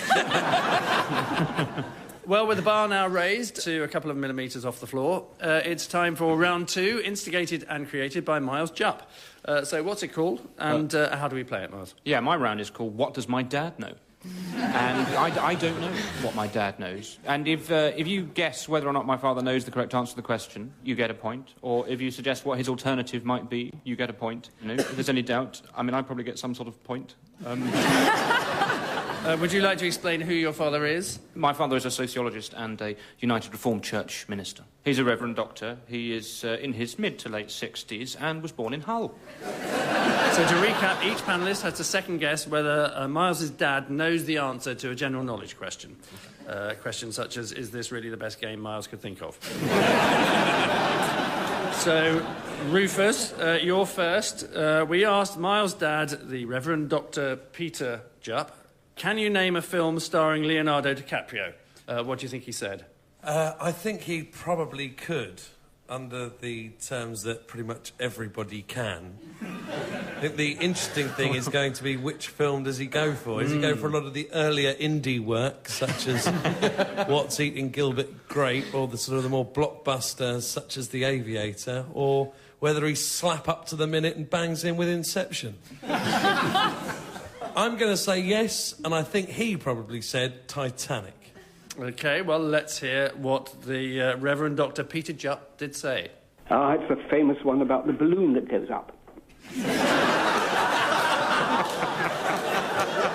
Technically, that's the opposite of the Titanic. Do you know what your father was referring to, Miles? No, I'm not even sure he's heard the question. I think it was a veiled reference to Titanic. So you are absolutely right. That is a deeply veiled reference. Yeah. Could we hear it again, do you think? It's the famous one about the balloon that goes up. You mean the Titanic? Yes, he just got the storyline mixed up. He got the title. OK, Sarah, we asked Miles' dad what an emo was. What did he say? A character from Sesame Street. Well, this is what he said. I haven't a clue. It could be an email in Greenland.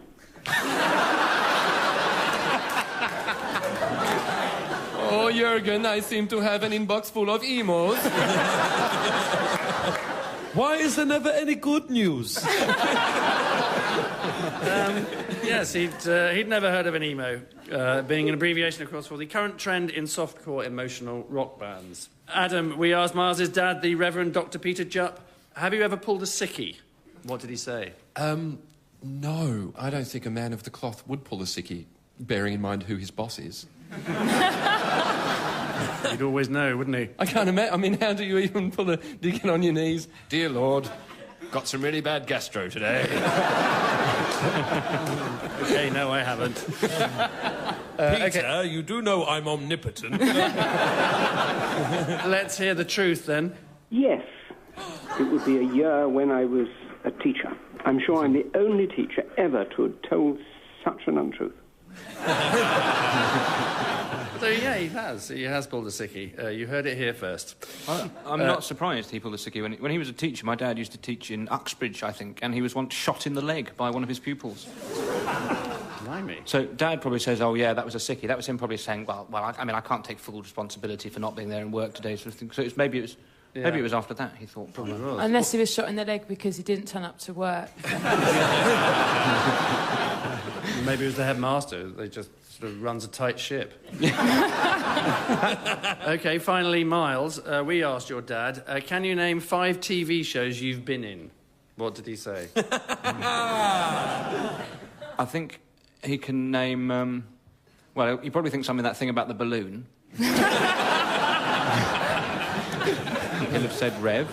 Right. He'll have said Balamory. Probably, He'll know the thick of it, wouldn't he? Thick of it, yeah, he should, yeah. And then I think he'll stop at 3. Do you think? Oh, no, he might say Mock the Week. All right. Never been on it, might but, go you through know. your entire... your entire CV. OK, well... there are 3 or 4, that's so my many answer. to choose from. OK, well, let's have a listen. Balamory. What else? Mock the Week. Michael Montgomery. Poor Miles. Seeing I'm not his PR person. So, sadly, he got Balamory, Mock the Week, and Michael Montgomery's Comedy Roadshow, as it's now known. Well, 2.5's not bad.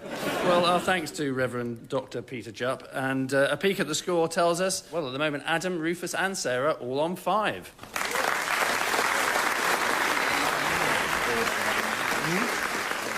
How did that go, do you think, Miles? No, clearly that would be a very popular game, but I have to say it would put an awful lot of pressure on my father's diary commitments. I mean, if everybody got that for Christmas, or just 300 people got that for Christmas, I mean, that would be a large portion of the working year just ruled out for them. There'd have to be some sort of subscription service. Yes, that would be a splendid idea. Round 3 has been initiated and honed to perfection by Sarah Pascoe. So, Sarah, what's it called? It's called Come to Romford. I'm going to tell you a little bit about Romford, about why it's excellent and you should all move there. And then the other panellists, you can counter with adverts for your hometowns and why they might be competition with Romford. So each player has to promote their hometown in a manner of a tourist advert using landmarks, local attractions and slogans, such as come to Sunderland, at least it's not Middlesbrough, and continue then to extol the virtues when cross-examined by the rest of the panel. The winner will be chosen by a randomly selected member of the studio audience, so audience, do please try and stay awake. Right, Sarah, can we have your advert, please? Yep. Come to Romford. There's a cinema with a Pizza Express next door if you really want a posh night out. But if you just really want to get wasted and forget about the monotony of your pointless existence, then you can just head to the high street. So you can start off in Jumping Jacks for karaoke. And then you can pop along to Brannigan's, where there's 2-for-1 cocktails, and they have, like, celebrity appearances. Recently they had Leo Sayer and a Shania Twain impersonator. That closes at 1, so you can go to Picasso's, which is an over-21s nightclub for sophisticats. Don't worry if you're 12 years old with braces, you'll get in. And then that closes at 3, so then you can just catch a bus to the after-party at Queen's Hospital A&E. Where you can get your head stitched, maybe find love.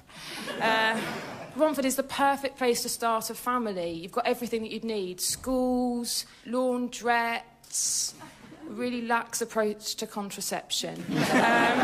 So come to Romford. If ignorance is bliss, this is nirvana.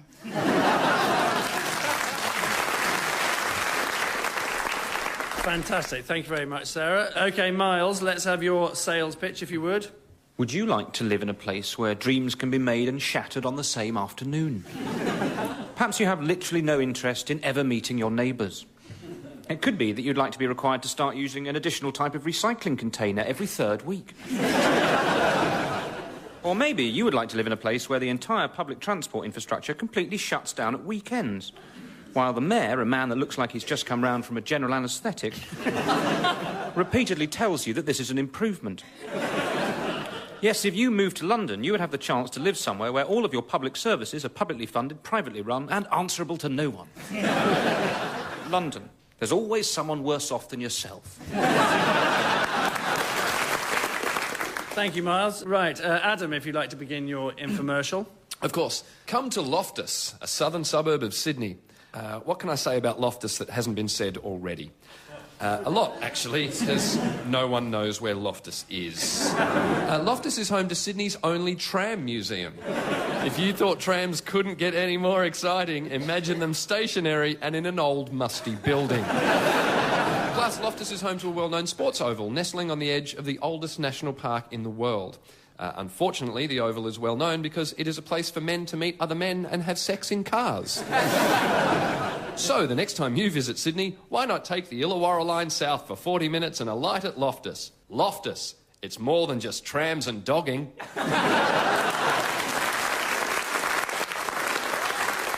And lastly, Rufus, your hometown's glossy promo, please. Come to Woking! Whether it's a whistle-stop tour through a ghettoised Muslim community or a violent, booze-fuelled fistfight beneath the statue of a hostile alien death ship, Woking really does have it all. Yes, slap bang in the heart of London's commuter belt, Woking is a place where people who don't earn enough for a house with a garden in London move to rub shoulders with the thick. Behold, the Peacock Centre, designed and built in the early 90s using a style of architecture that was out of fashion before they'd even cut the opening ribbon. Or how's about a stroll through the Brookwood Cemetery, developed by the London Necropolis Company as an overflow burial ground for the dead of London? Could it get any better? Of course! We've not even mentioned the non-league football team, the now closed Woking Victoria Hospital, the A320 or or the buzz of ever-simmering racial tension. So, the next time you want to hang about in a place with a massive chip on its shoulder, but Manchester seems too far to travel, why not try Woking? Woking! A town, a people, a place the train goes through. So congratulations to all 4 panellists there for managing to sing the praises of Romford, London, Loftus and Woking. But which sales patter has charmed our audience? Well, what more scientific way of finding out is there for me to simply randomly pick out the first member of audience I clap eyes on. So maybe the man in the red jumper up there. Rufus, you're the winner. That was so quick, it was perfect. The winner then is Woking, and so far Rufus is in the lead with 6 points.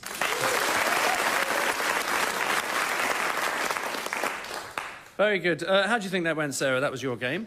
Well, I mean, I don't want to pick on anyone, but I think the guy in the red jumper, if you had at least looked like you were thinking about it.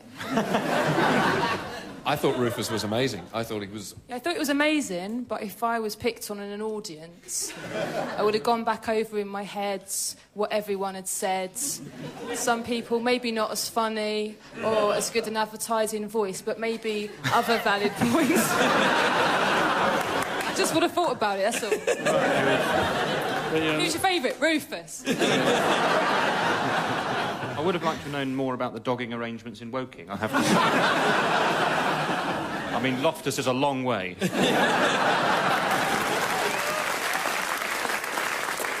Still, the Woking Tourist Board are going to be cock-a-hoop, aren't they? So, anyway, our last round has been written, conceived and created by Adam Hills, unless it's so successful that it's sold to Endemol as a primetime ITV game show, in which case it's copyright of the BBC. So, Adam, have you come up with a catchy title? The game is called Headline or Cryptic Crossword Clue. I'll take that as a no, then. So how do we play newspaper headline or cryptic crossword clue? A phrase is read out, and each team member has to guess whether or not it is a headline from the newspaper or a cryptic crossword clue. You get a point if you identify which one it is. You get an extra point if you can either solve the clue or name the story that the headline applies to. Ooh, extra points. Mm-hmm. Blimey, complicated. Well, I can't wait to get started. That way, it'll be over so much sooner. This format reminds me of something. It reminds me very much of Hodline or Cryptic Crossword Claw, the game show in Greenland. I may have seen it on an emo somewhere. In fact, Miles, weren't you on it? I mean, not that your dad would remember.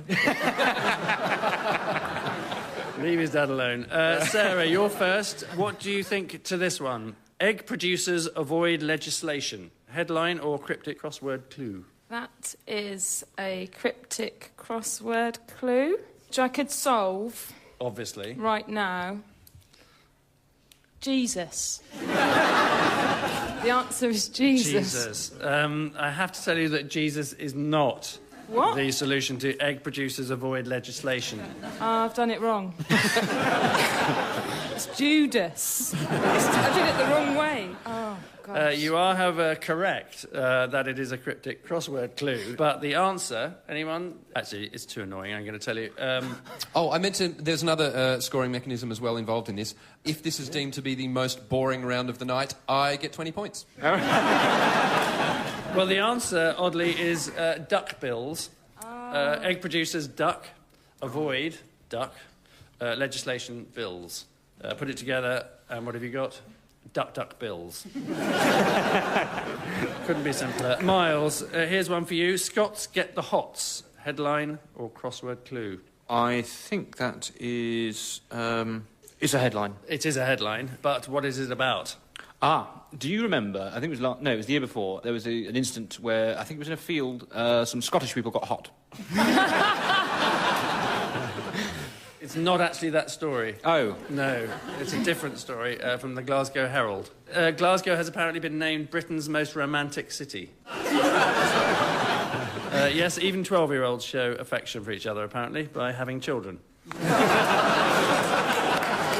Right, Rufus, here's yours. Heroes Reformed Party in Stormont given support. I'm going to go with headline, not because I actually think it's a headline, but frankly, the time it would take me to work out that clue, even as a concept, makes me contemplate suicide. Yes, is the right attitude. That was a cryptic clue, and I'll tell you the answer is shored up. Heroes is an anagram of shore. The party in Stormont is the DUP. Put it together, shored up, which means given support. So, good choice, Adam, this game. Yeah, I'm going back in my mind and thinking this was a lot more fun than last time I played it. But then I was massively drunk. And finally, Adam, here's one from us to you. Blair and Brown possibly ignore Bush. I'm going to say headline, and I'm going to say he's invited them to the opening of the library that is dedicated to every president, and Tony Blair and Gordon Brown had said, no, we don't believe you can actually read. Is an excellent and completely wrong answer. It is, in fact, a crossword clue. With the answer, neighbours, apparently. Ignore Bush, of course, being an anagram of neighbours. And Blair and Brown were once, of course... actually, I can't be bothered to tell you. As a result of which, at the end of round 4, well, it's Rufus and Sarah who are tied on 6 points.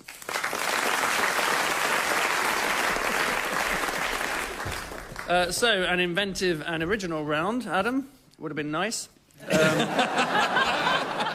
Anyone give it the thumbs up over here? I'd give it 2 down. No, it had a certain charm to it. I think it'd be quite a good game to play with people that you didn't know at all well, and there wasn't an audience.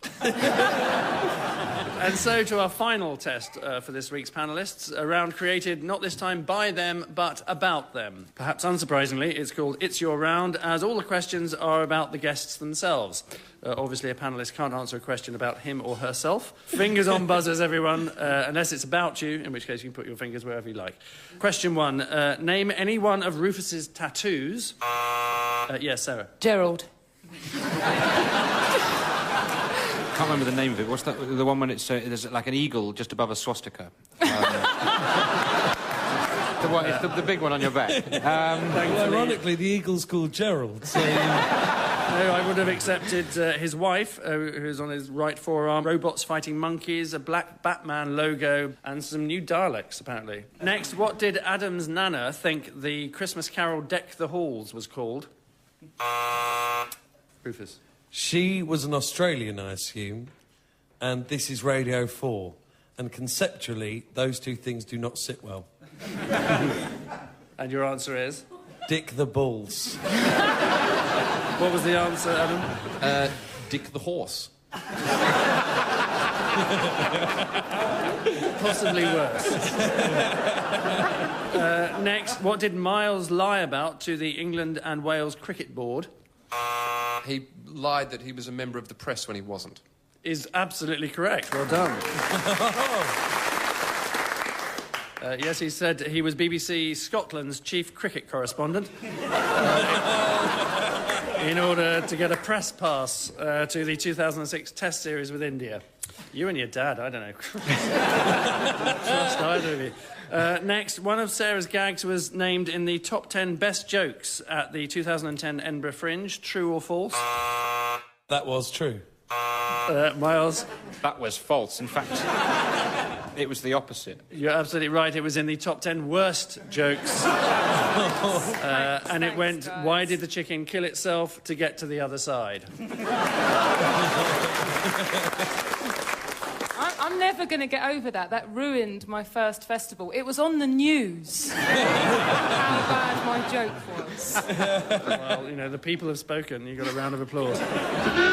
Once more, time has sadly beaten us. Then again, time had a head start, having been around since the dawn of creation.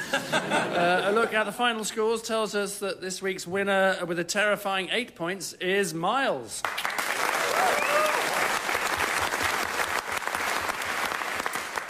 So congratulations to Miles. That's it for this evening's entertainment, if it could be so described. Thanks to all our guests, Miles Jupp, Rufus Hound, Sarah Pascoe and Adam Hills. Thank you for listening, and good night. It's Your Round was hosted by Angus Deaton. The chairman's script was written by Angus Deaton, Paul Powell and Jed Parsons. It was devised by Benjamin Partridge. The producer was Sam Michelle. From London, we present Many a Slip.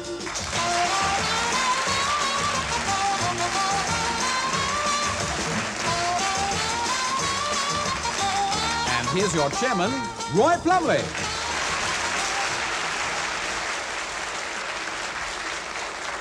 On my right, the ladies Eleanor Summerfield and Catherine Whitehorn. On my left, the gentlemen David Nixon and Tim Rice.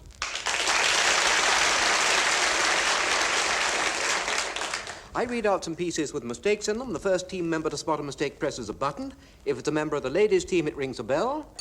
If it's a member of the gentlemen's team, it buzzes a buzzer. The chairman's decision is positively final even when he's wrong, and here's the first piece. It's a long while since you heard of that Haberdine Mrs. Sesquipedalian. The large... Yes, Tim Rice. I don't think the adjective goes with the noun. Why? Well, a haberdine is a kind of gazebo. Oh, no, it isn't. No, nonsense. Well, in that case, it's a book written in Sanskrit. Haberdine is a salt or sun-dried cod. No! Well, that's practically the same. Yes. You have your marks, Tim Rice. The scoring, it's 1 mark for spotting a mistake and another one for correcting it, and the marks are credited to your team. But if a competitor presses a button for a mistake that isn't there, then something horrible happens. What is it, Tim Rice?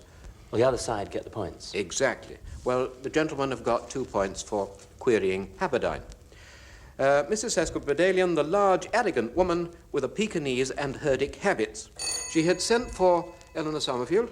With a Pekingese and herdic habits? Yes. No, she didn't have herdic habits. Why not? Well, I mean, she wasn't that kind of lady, you see. What does herdic mean? Something that she wasn't. You're quite right. A herdic is a cab with a low-slung body entered at the back. 2 marks.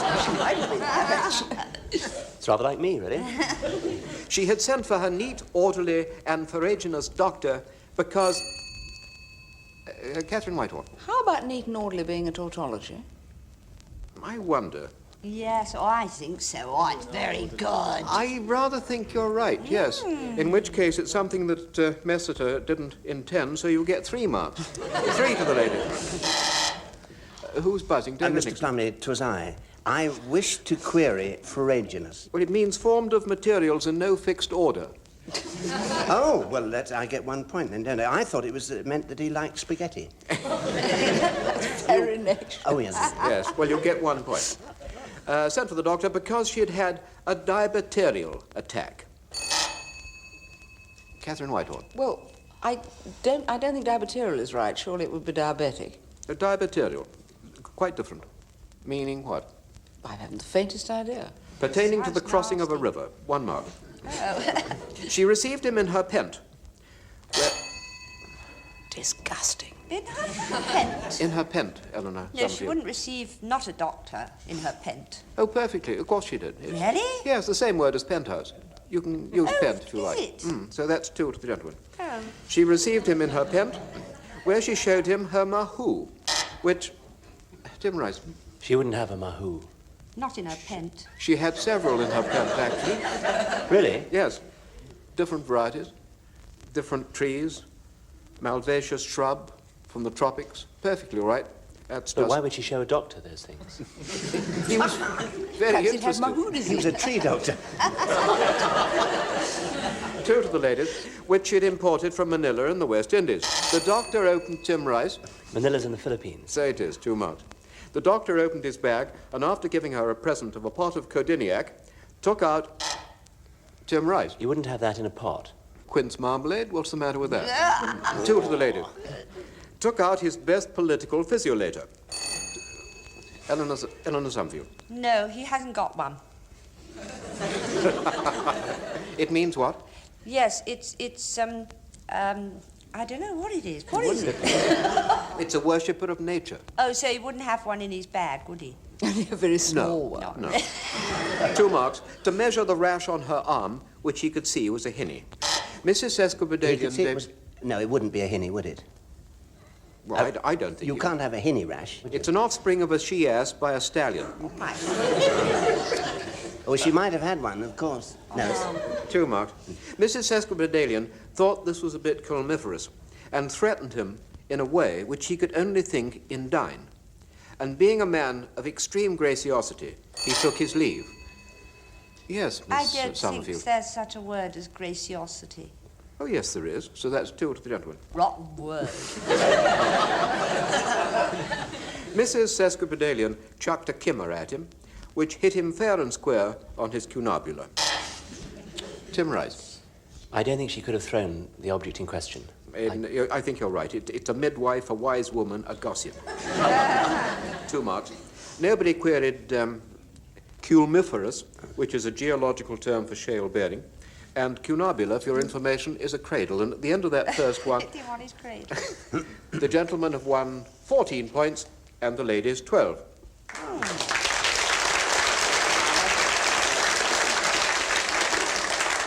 I know you're always thinking about the year 1853, and that's what the next piece is about. It was in 1853 that the marriage took place of Eugenie to Napoleon II.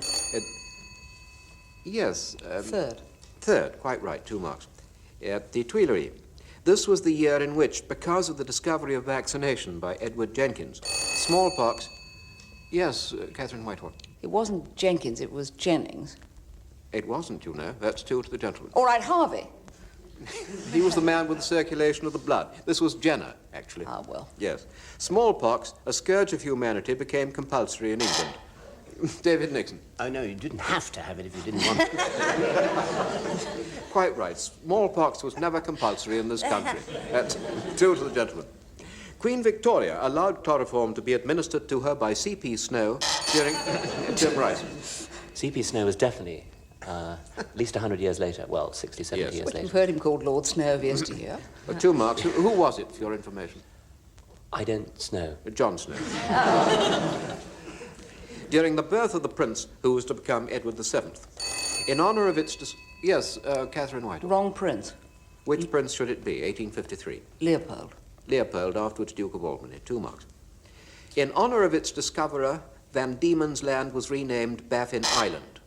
Tim Rice. Tasmania. 2 marks. Vincent van Gogh was born and was later to be renowned as a sculptor. Tim Rice. Painter. 2 marks. The novel Villette was written by Jane Austen.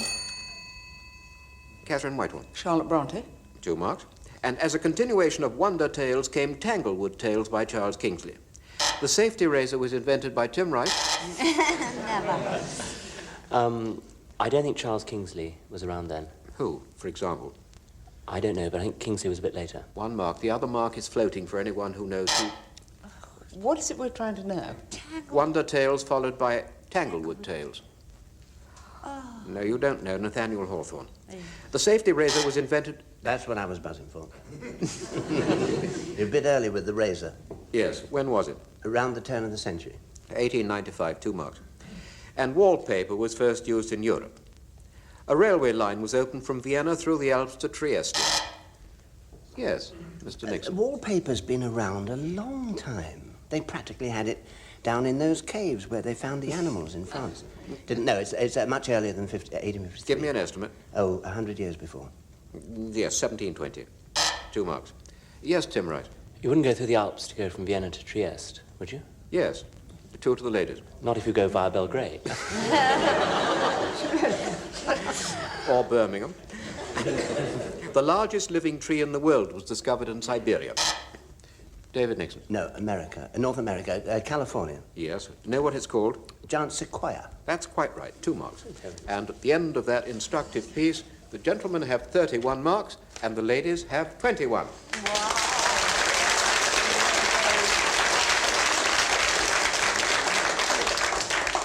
Now we come to the memory test. I'm going to read out a piece of that diabolical verse that turns up from time to time. Then later I'll read it again with certain differences and the teams will try to spot the differences. An Irishman, Paddy O'Hugh, on St. Patrick's Day knows what to do. He gets tiddly and winks at the girls while he drinks, so they've christened him Hot Irish Stew. Oh, doesn't get any better, does it? It's at this point that I hand over to our musical mistakes man at the piano, Steve Race.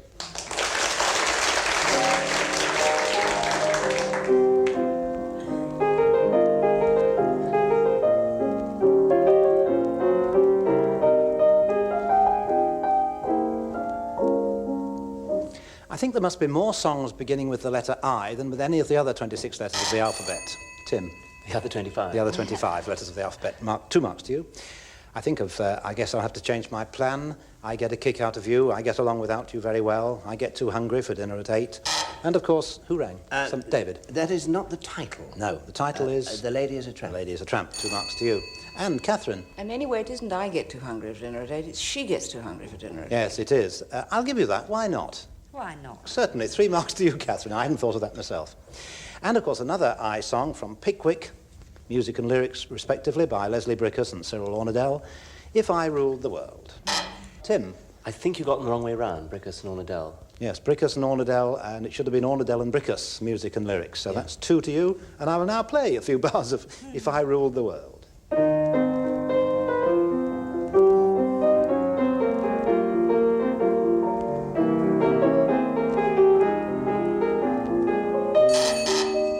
Eleanor? You left out a bar or half Yes. a bar or something. Some beats, anyway. 2 Yes. marks to you, yes. A suitable song, that one, for Harry Seacombe, of course, whom I would love to hear someday in the Rose Marie duet, Indian Love Call.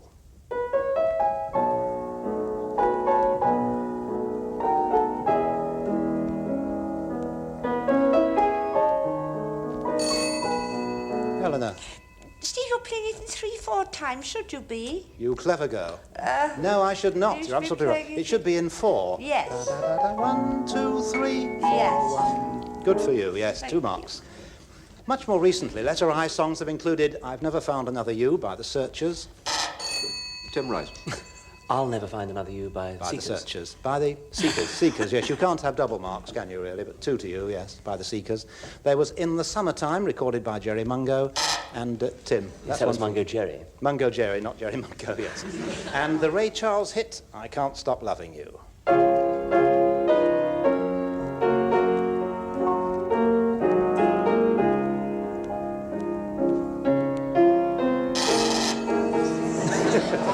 I tried to play it with conviction, Eleanor. You've gone into September song. Yes, I have. It's a long, long way from May to December to I Can't Stop Loving You. Yes, 2 marks to you.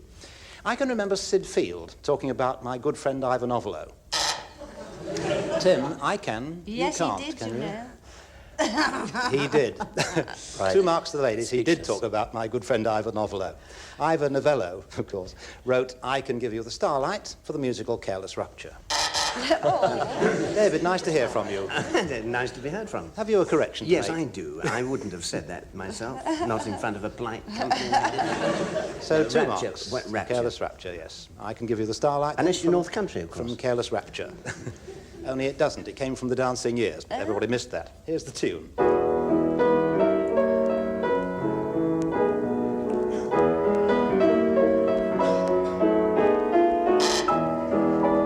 David. You went to the end. Yes, I did. You played you're resolving it, aren't you, the last bit? Interesting thing is you buzzed your buzzer just before I made the mistake. No, you moved into the last... Well, we'll give the benefit of the doubt, shall we, ladies? Yes, all right, 2 marks to you. I'm pressing on now. Sullivan and Gilbert, better known as Gilbert and Sullivan. Tim. I was going to say that. 2 marks to the ladies, better known as Gilbert and Sullivan, were responsible for I Am a Courtier, Grave and Serious, the minuet from Eleanor.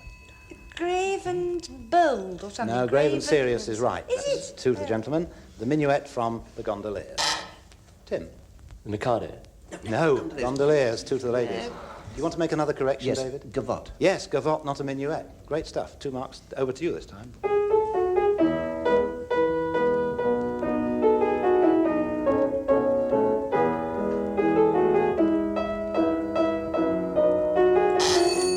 David, you're very quick. Do do do do do do do. And I played it the other way up.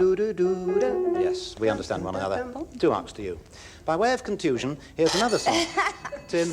Conclusion. Conclusion would be better. I 2 hope. marks, yes. Another song from the Gondoliers. Of that there is no possible doubt whatever.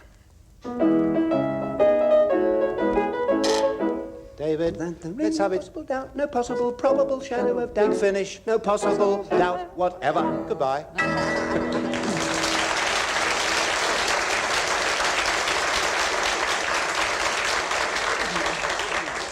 Thank you, Steve Race. The score now at the end of Steve's musical spot, 57 to the gentlemen, 35 to the ladies.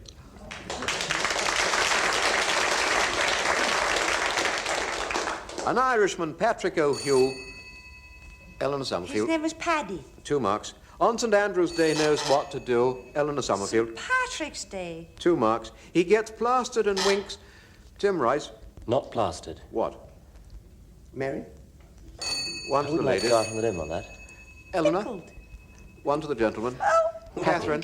Tiddly, isn't it? Tiddly. Yes, Well you get a done. mark. He gets tiddly and winks at the girls. Yes, Catherine White. I just want to say tiddly again. Forget it. Well, that's just 2 to the gentleman. At the girls buying drinks. So they've... Catherine. At the girls as he drinks. While he drinks, I'll pass While it. he 2 drinks. marks. So they've christened him Boozy O'Hue. Catherine. Something Irish A stew. stew.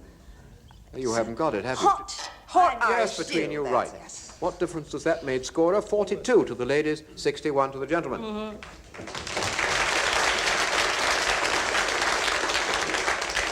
On one of the many-a-slip bookshelves is a copy of Bernard Shaw's play Augustus Does His Bit. Next is a copy of William Shakespeare's Henry VIII. Eleanor He Summerfield. didn't write an 8th. Never a got 4th around to or it. a 5th. 2 marks. Then up Tim Rice. Well, as no one else did, I'm going to challenge the fact that Bernard Shaw wrote that play. Augustus Does His Bit. You don't believe he did? No, I don't. Well, he did, so that's 2 to the lady. Then a Well, he play... shouldn't have. Then a play, The Devils, by John Whiting. Another play nearby is Who's Afraid of Virginia Woolf, written for just 2 characters. Eleanor Summerfield. 4 characters. 4 characters, 2 marks, whose names are Martha, George, Nick, and Bunny.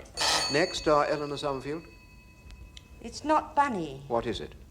Honey? Yes, 2 marks. Next are 3 novels by Ian Fleming. Thunderball, Death of a Love, Tim Rice. Your second one was wrong. Death of a Love. Who's that by then? Could you just repeat it? Haven't said it yet. 3 times coming up. Death of a Love. You have 1 mark. William Field. And William Goldfinger. After these is Christopher Marlowe's Tambourine the Great, which was written about Eleanor I Summerfield. think you mean Tamburlaine. Tamburlaine, 2 marks, which was written about 1686 when the... Tim Rice. It would have had to have been about 100 years before that. Yes, exactly 100 years before that. 86. 86, 2 marks. When the author was well over 60. On the extreme right, Eleanor No, Summerfield. Christopher Marlowe died before he was 30. Yes, indeed. Yes. Where and how? Pardon? Where and how? He got murdered, didn't he? Yes, where? Yes. Yeah, in that tavern. In my local. In your local, Yes. in Deptford. Have you told the mermaid. police You about ought to get this? 7.5 marks. On the extreme right are 2 books, one called Lord of the Flies. Yes, Catherine. I don't see how they could both be on the extreme right, because one is presumably more extreme than the Oh, other. that's very On the extreme right are 2 books on top of each other, so they're both on the extreme right. 2 to the gentleman. One called Lord of the Flies by the inventor of the zip fastener, Tim Rice. Oh, really? Well, I don't believe William Golding invented the zip fastener. Well, William Golding is right, 2 marks. And Women in Love by D.E. Lawrence. All together now. Catherine. D.H. Lawrence. D.H. Lawrence, 2 marks. Now, the literary ladies have crept up 58, and the gentlemen have 70.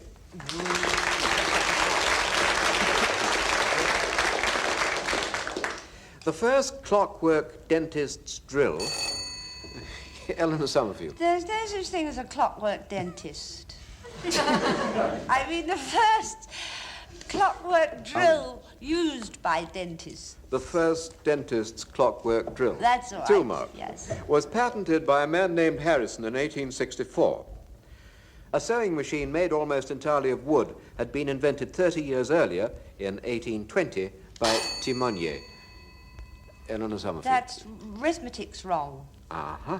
You said 1864. Yes. 30 years before that'd been 1834. Which was the year in which it was invented. Yes, good. by Timonier, 2 marks. It tore the cloth, and the workers, shocked with the loss of work, destroyed 80 of them. Eleanor Summerfield. You can't be shocked with the loss of work. Shocked By. 2 marks, or at. The first vacuum cleaner, the result of Anglo-British enterprise, was Eleanor Summerfield. Anglo-British is not exactly... well, it is tautology in a funny... It's I mean, overdoing it, isn't It is going a bit far. Yes, 2 marks. Was a huge machine drawn by horses while tubes from it snaked in through windows up to the 2nd floor. Tim Rice. Sneaked in through windows. Snaked in. I thought sneaked would be better. You please yourself. You don't see anything else wrong? Not really, no. I thought it was a brilliantly written piece. Quite work out how this thing worked. If horses were drawing it along, Yes. they'd need incredibly long things Snakes, for snaking example. in through the windows. Yes. So I don't understand. No, it shouldn't. Let me explain. I'll draw you a diagram. Yes. The tubes shouldn't be snaked in through the windows while the horses are actually drawing That's it along. what I'm worried about. Otherwise, the tubes would be pulled and broken. You're going to give you 1 mark. You didn't quite get there. As it had 4 tubes, 4 people could be cleaned at the same time. Not one cab horse, Eleanor Summerfield. for rooms. Or Premises, places, 2 marks. Not one cab horse would remain within a radius of the machine because the noise, Eleanor Summerfield. You can't say within a radius of the machine, within earshot of the machine, or within... Well, within a radius of so much of the Yes. machine, yes, 2 marks, because the noise frightened them. David Nixon. Oh, yes, there's a mixture of tenses, of singulars and plurals. Is there? Not one, would, should be it, or him, It, yes, or her, yes. if it's a mare. It, 1 cab horse, 2 marks. Carpets were cleaned by this in the normal way, then were turned over to have their backs vacuumed as well. Yes, Tim Rice. That would not be done. Why not? Well, there'd be no point in cleaning the underside of a carpet. You should see mine. Every reason for cleaning the underside of a carpet. Name one. I'll name 2 to the ladies. Have their backs vacuumed as well, so as to save taking them up. Josiah Wedgwood. Yes, Eleanor Summerfield. No, this trick is impossible. You'd have to take them up if you're going to clean Of their course you bottoms. would. 2 marks. Josiah Wedgwood's son Thomas took the first photographs in 1802. They were taken of fern leaves and quickly faded. But there were plenty... Tim Rice. Wasn't the first photograph taken of a building or a landscape or something? It wasn't a fern leaf, was it? Well, I've got here fern leaves. You take it up with Ian Messiter. But there were plenty of these sort of inventions in those far-off Victorian years. Eleanor Summerfield. Shouldn't it be these sorts? Yes, it should. 2 marks. Tim Rice. Are we talking about 1800? Yeah, 1802. Yes, well, that's not Victorian. It isn't, is it? No. No. 2 marks. And at the end of that historical piece, 74 to the gentlemen, 79 to the ladies.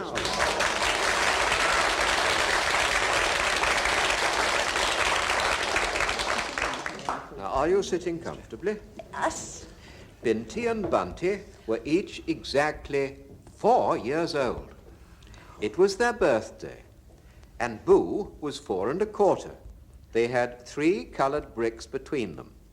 Boo, the older child, had a blue one marked David. If there were 3 of them, it wouldn't be an older. What would it be? An oldest. Yes, 2 marks. Boo, the oldest child, had a blue one marked C. Binti had a red one marked A. Didn't you say Catherine Bunty Whitehall. Yeah, I'm before? coming to Bunty in a minute. Don't keep rushing me. And Bunty's yellow one was marked B. Suddenly a fight broke out, and Bunty threw his yellow brick marked C. Eleanor No, Summerfield. Bunty's is marked B. Yes, it is, 2 marks. Threw his yellow brick at Boo, who was angry because he thought he should be shown more respect on his birthday.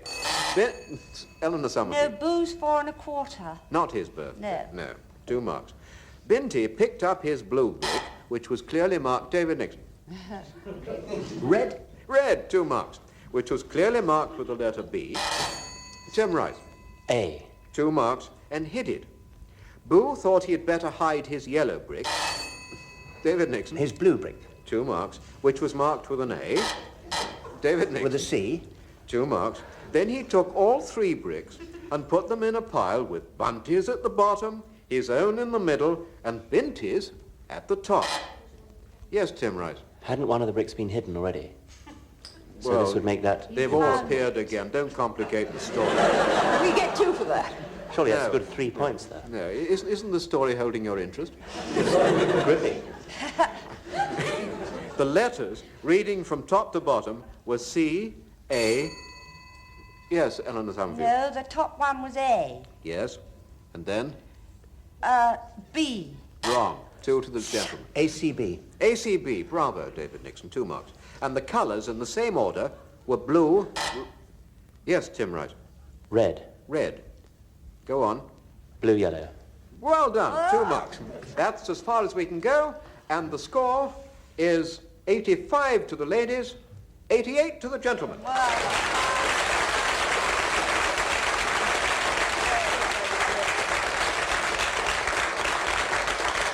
On behalf of the teams Eleanor Summerfield and Catherine Whitehorn and David Nixon and Tim Rice and Steve Race, our musical mistakes man, I'll say goodbye.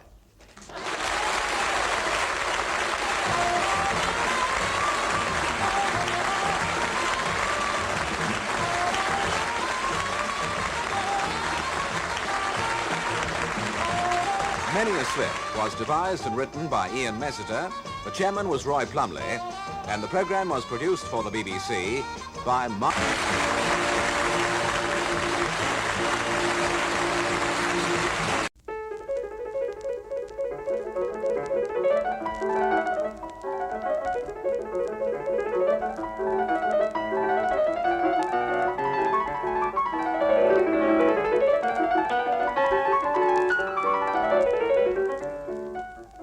Present Kenneth Williams, Derek Nimmo, Clement Freud and Sheila Hancock in Just a Minute. And as the minute waltz fades away, here to tell you about it is our chairman, Nicholas Parsons.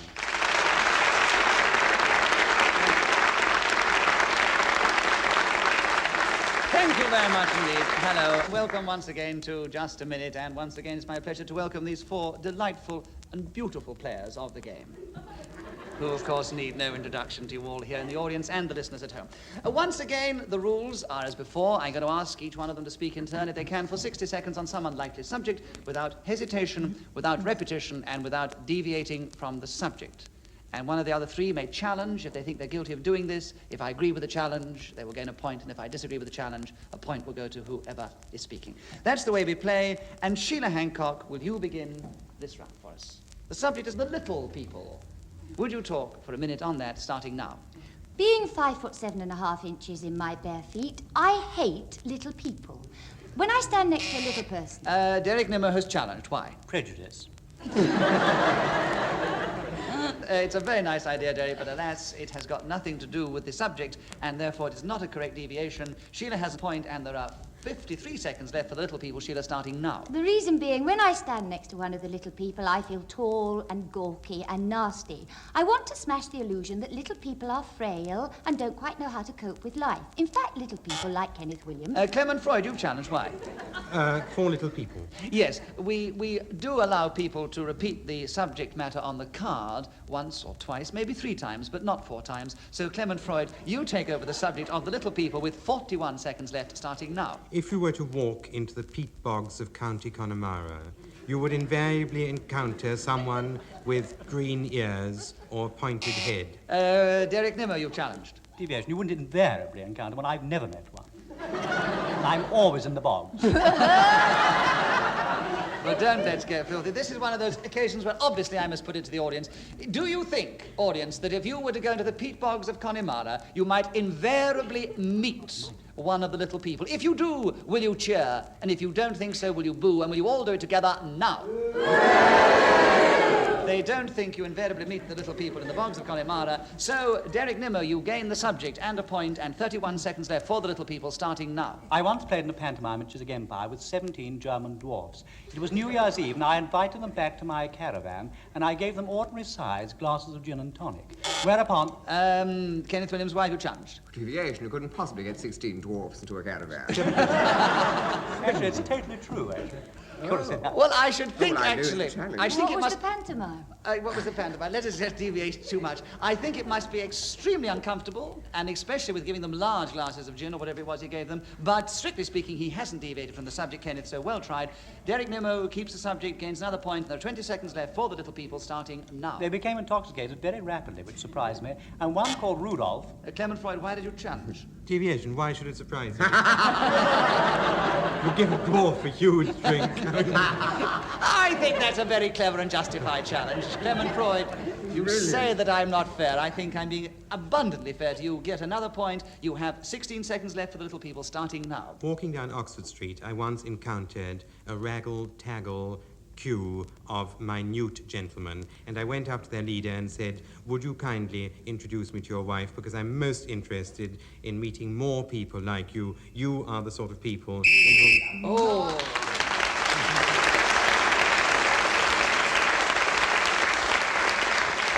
He was very lucky. He said people just as the whistle went, and as he was speaking when the whistle went, Clement Freud gets that extra point. I wish, listeners, you could have seen the look on his face. He didn't know what on earth he was talking about.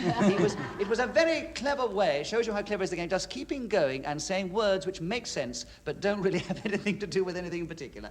Well done, Clement. And Clement, will you begin the next round for us? The subject is jumbo jets. Can you talk about that for 60 seconds, starting now? A jumbo jet has been described as Rhode Island taking off, and it is, in fact, a huge aeroplane. And what... Derek Nimmo, you've hesitation. Hesitation. The first hesitation of this particular show. I agree, you get a point, Derek. And there are 51.5 seconds left for jumbo jets, Derek, starting now. It was a moment of tremendous...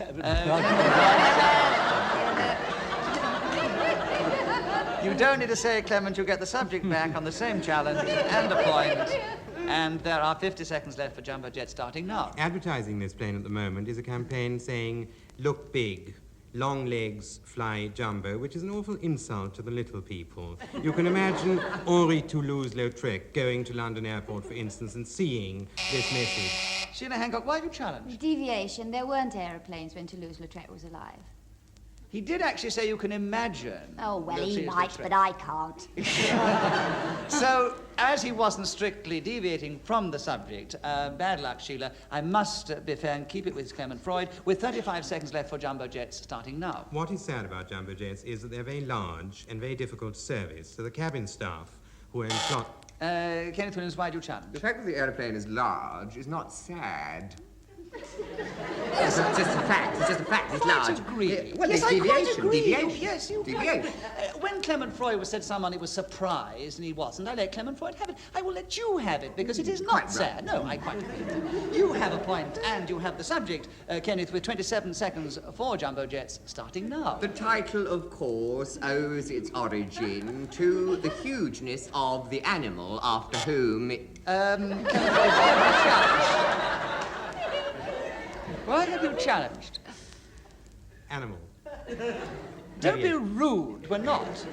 We're human beings. You take it back. Yes. You're too late now. You've given it away. Yes, Kenneth Williams has another point. It is a jumbo is a child's name for an animal. So Kenneth, you carry on. 21 seconds left for jumbo jets. Start. Don't be intimidated by Clement Freud, even though he's sitting next to you. You persevere. 21 seconds, Kenneth. Jumbo jets starting now. And it also shares another characteristic of that creature, because they are famous for never forgetting. And this aeroplane is famous in the same... Derek Neville, why do you challenge? Repetition of fame. There was a repetition of famous, alas. Oh, well, I was having a go. Well, you had a very good go, but Derek has a point, and he has 8 seconds left for jumbo jet starting now. I once went to the Elephant House in Regent Park Zoo, and there I got a great jumbo jet right in my face, because I... You challenge. Deviation. I mean, obviously, if he had a jumbo jet in his face, he wouldn't be here today. Well, we've only got to believe he got it, and he's still here today, so, seeing is believing, and alas, no, he hasn't deviated from the subject. So he gets another point, and 4 seconds left for jumbo jets, Derek, starting now. And I was terribly wet, and I went round to the man with the looked after the elephants, and he gave me a bun, and I said thank you very much for the bun. It's a very kind of you to say. I'm sorry, thank you've you. been challenged. You've been challenged. You had another jumbo jet in your ear hole then. And hesitation. You hesitation. I've never talked so rapidly in my life. I know you talk so rapidly that some of the people actually missed a sort of that occurs, which Clement Freud picked up. So I must be fair and give the subject to him with 1 second left on jumbo jets, Clement, starting now. And Derek Neville was challenged. Why do you challenge? Well, deviation. You couldn't possibly talk about jumbo jets in 1 second.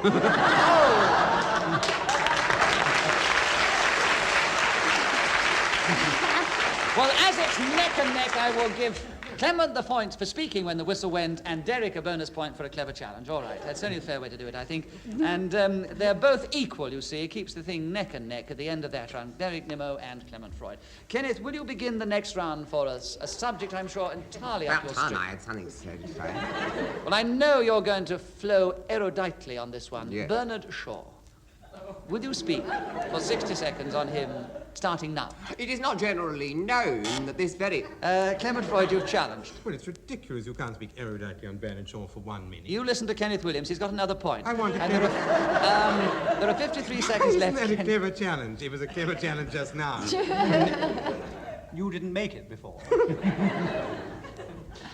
Kenneth Williams, you have 53 seconds for Bernard Shaw, starting now. He wrote several novels, a half dozen actually, before he achieved any success, and that was not with the same thing. It was, of course, with playwriting, and during his period as an alderman of the vestry of St. Pancras, he was up 6:30 in the morning to write...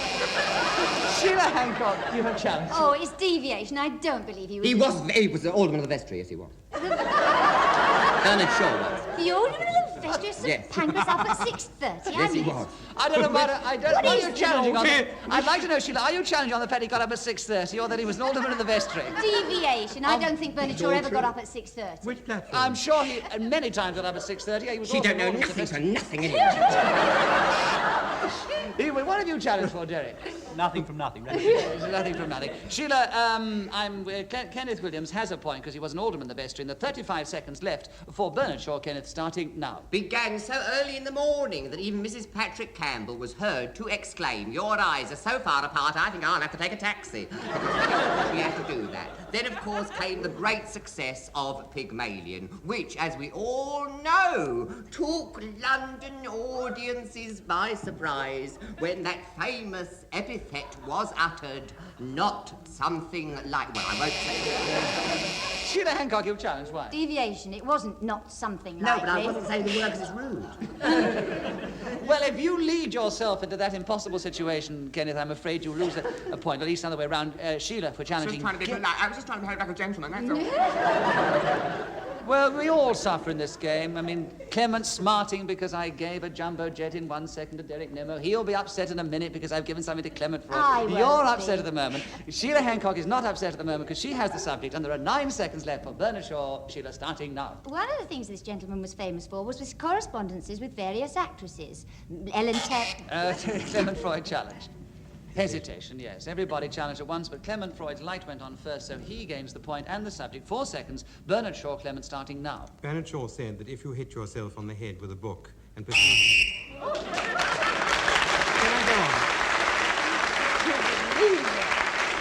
I Clement Freud... It was a nice thing that he said. I just thought they ought to hear. Yes, I'm sure there must. I mean, we'd all love to hear it. Shaw said if you hit yourself on the head with a book and perceive a hollow sound, it doesn't necessarily mean that there's nothing in the book.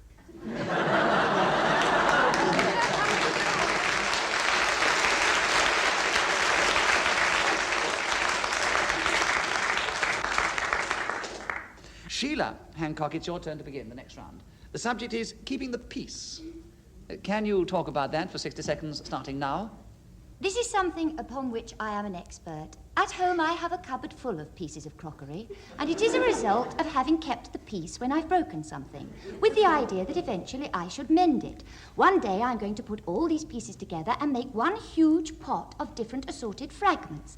Another way of keeping the peace is between children when they are squabbling, and the thing to do is to lock one in the lavatory and one in the outhouse, and not say anything to them.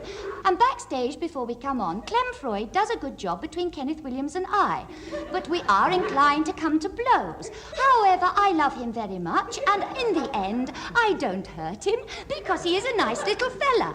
I have also... Clement Freud,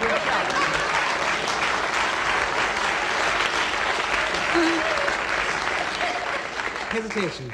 the most ungallant challenge Yes, of the you're show. so right.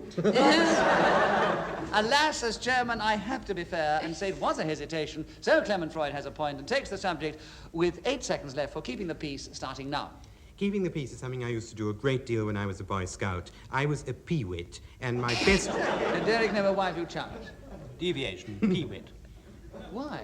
Well, it's deviation. I thought he might have been a brownie or something, which, not a brownie, I mean, a cub, No, when his troop might have been the Peewits, were they? Yes. Yes. Well, look, I'm afraid there seems to be a great feeling of disbelief here. If you think that Clement Freud... No, it was a peewit. I mean, you know... He'd actually come to think of it, he does look rather like a peewit. So you are now conceding On my Scout's honour, yes. On his Scout's honour, he's told us that he was a peewit once. So there we are. Clement, you keep the subject and another point, and you have 2 seconds left for keeping the peace starting now. We marched onto Hampstead Heath bearing...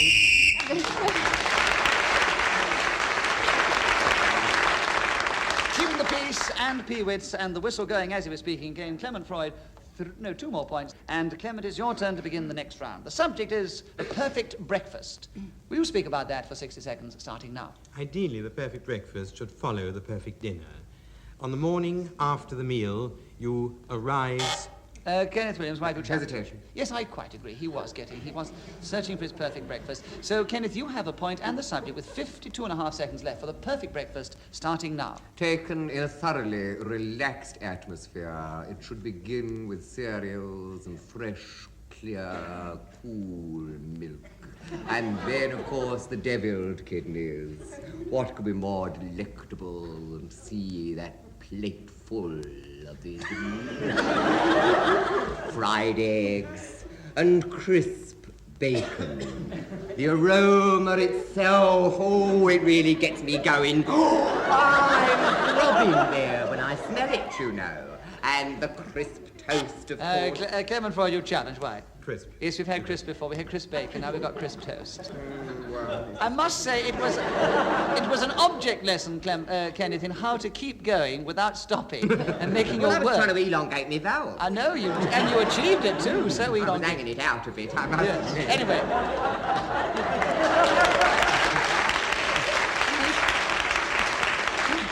But you couldn't have 2 crisps. So Clement has a point and the subject, the perfect breakfast.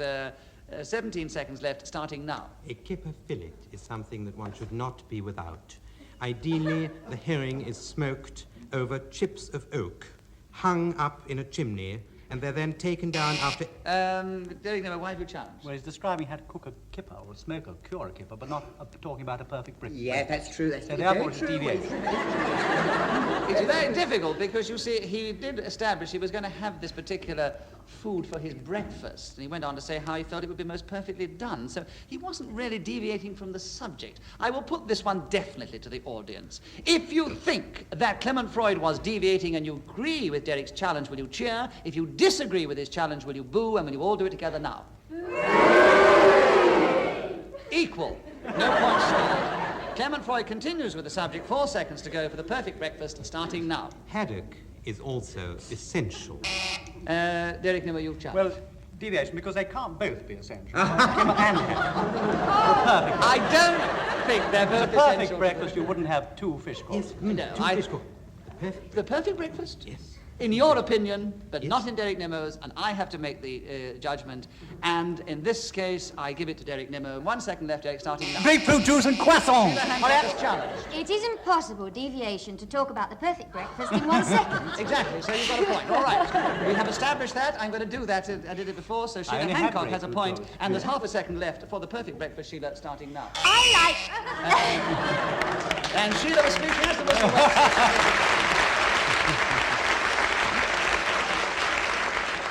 Clement Freud is still in the lead in this needle match, and Kenneth Williams is going to begin the next round, and the subject is fibs, I have told.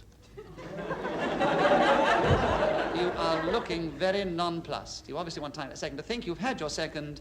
Will you go on fibs, I have told, Kenneth, starting now? There are so many that I would really be hard put to it to single out one instantly. Clement Freud, why do you shout? Well, a number of reasons. Hesitation. Rubbish, it wasn't hesitation. There's no hesitation there. You went as slow as it's possible to Well, go that's not without coming... I know, but there must come a time when you cannot elongate your vowels to such an extent. And leave it hanging out. Where does elongation not become important? All right, I will do it. I will do it this way. Out of fairness, I will say, if you elongate any more than that, it'll be hesitation next time. Please carry on. With fibs, I have told, not 2 elongated vowels. 52 seconds starting now. A notable one was when I was being attacked by a huge burly brute in Ceylon. All right, I said, hit me if you want to hit a man with plastic legs. Well, he drew back, obviously surprised, and he obviously too felt, obviously. Don't hit Clement Freud. Derek Nimmo challenged you first.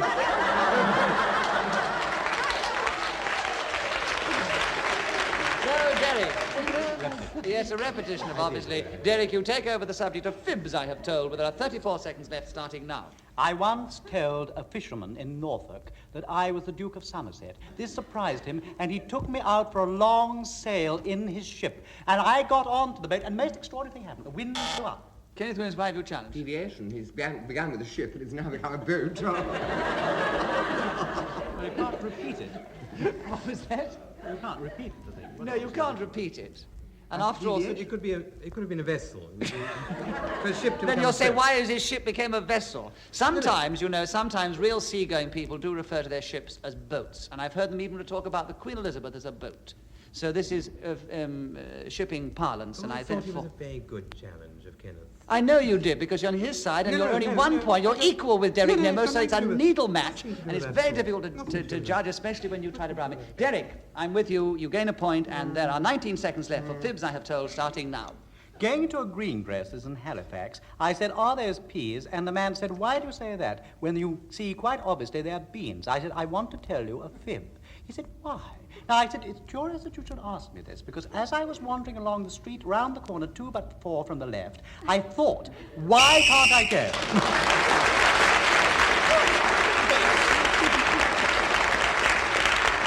Well, as Derek was speaking then, when the whistle went, he gains another point, and he has a lead of 1 at the end of that round over Clement Freud, and Sheila and Kenneth are in 3rd place together. Derek, it's your turn to begin the next round, and the subject is what I shall leave out of my autobiography. And I can tell you right away, I'll leave a few of those fibs out for a start. Anyway, 60 seconds starting now. I shall leave out from my autobiography any suggestion. Sheila Hancock, your challenge. Whatever, hesitation, Yes, I'm autobiography. afraid it's probably going to be the last round, and obviously all going to be tough, so I have to be tough with you here, Derek. Yeah. Sheila has a point. I There don't are mind. 55 seconds left for what I shall leave out of my autobiography, Sheila, starting now. I shall definitely leave out my early life, because it is the part of a biography that I always skip. I find it... Derek, number why have you challenged? Well, the subject is autobiography, not biography. Did she say biography? Yes, I She did. said biography. Yes, I did. So it's deviation. Still correct. All right, he can have it, because I don't want to say what no, I'm it's going to still, leave it's out. still not deviating from the subject. Well, it's a different subject. An autobiography is written by the person who Yes, but she lived might the have been life. going on to say what I shall leave out of my biography has got nothing to do with what I shall leave out of my autobiography. We don't know. I mean, it's not actually deviating say from that. the subject. She didn't say it, but we weren't to know. But I was told... Sheila has a point, and there are 47 seconds left for what I shall leave out of my autobiography, Sheila, starting now. I shall also definitely leave out the fact that I played in a game called Just a Minute, because sometimes it got very ugly. People like Derek Nimmo were incredibly cruel to me. Clement Freud, why have you challenged? Deviation. Why? There are no people like Derek Nimmo.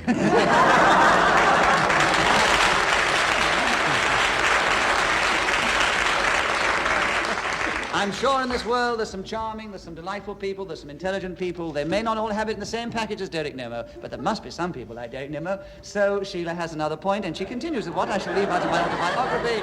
39 seconds left, starting now. In fact, I shall be pretty hard pushed to find anything that I can put in my autobiography. I may put the incident when... Clement Freud, you've challenged. Hesitation.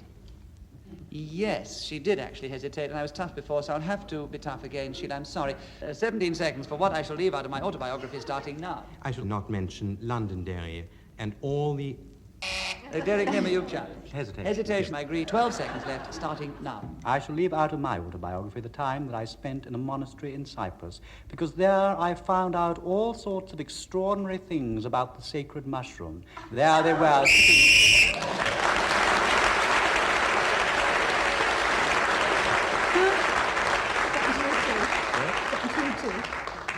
Well, I'm afraid that is all we have time for in this particular game of Just a Minute. As you realise, it was a needle match because 1 minute Derek was leading Clement by a point, and then a minute or second or two later, it was the reversed. Well, at the final spurt, Derek got that extra point when the whistle went on that last subject, so it gives him a lead of 1. So by 1 point over Clement Freud in second place, Sheila Hancock and Kenneth Williams equal in third place. Our winner this week by 1 point, Derek Nimmer.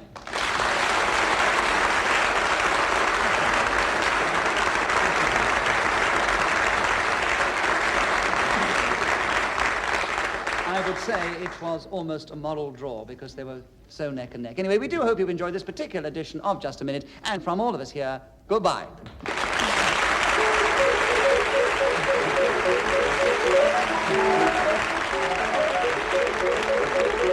Chairman of Just a Minute was Nicholas Parsons. The program was devised by Ian Messiter and produced by David Hatch.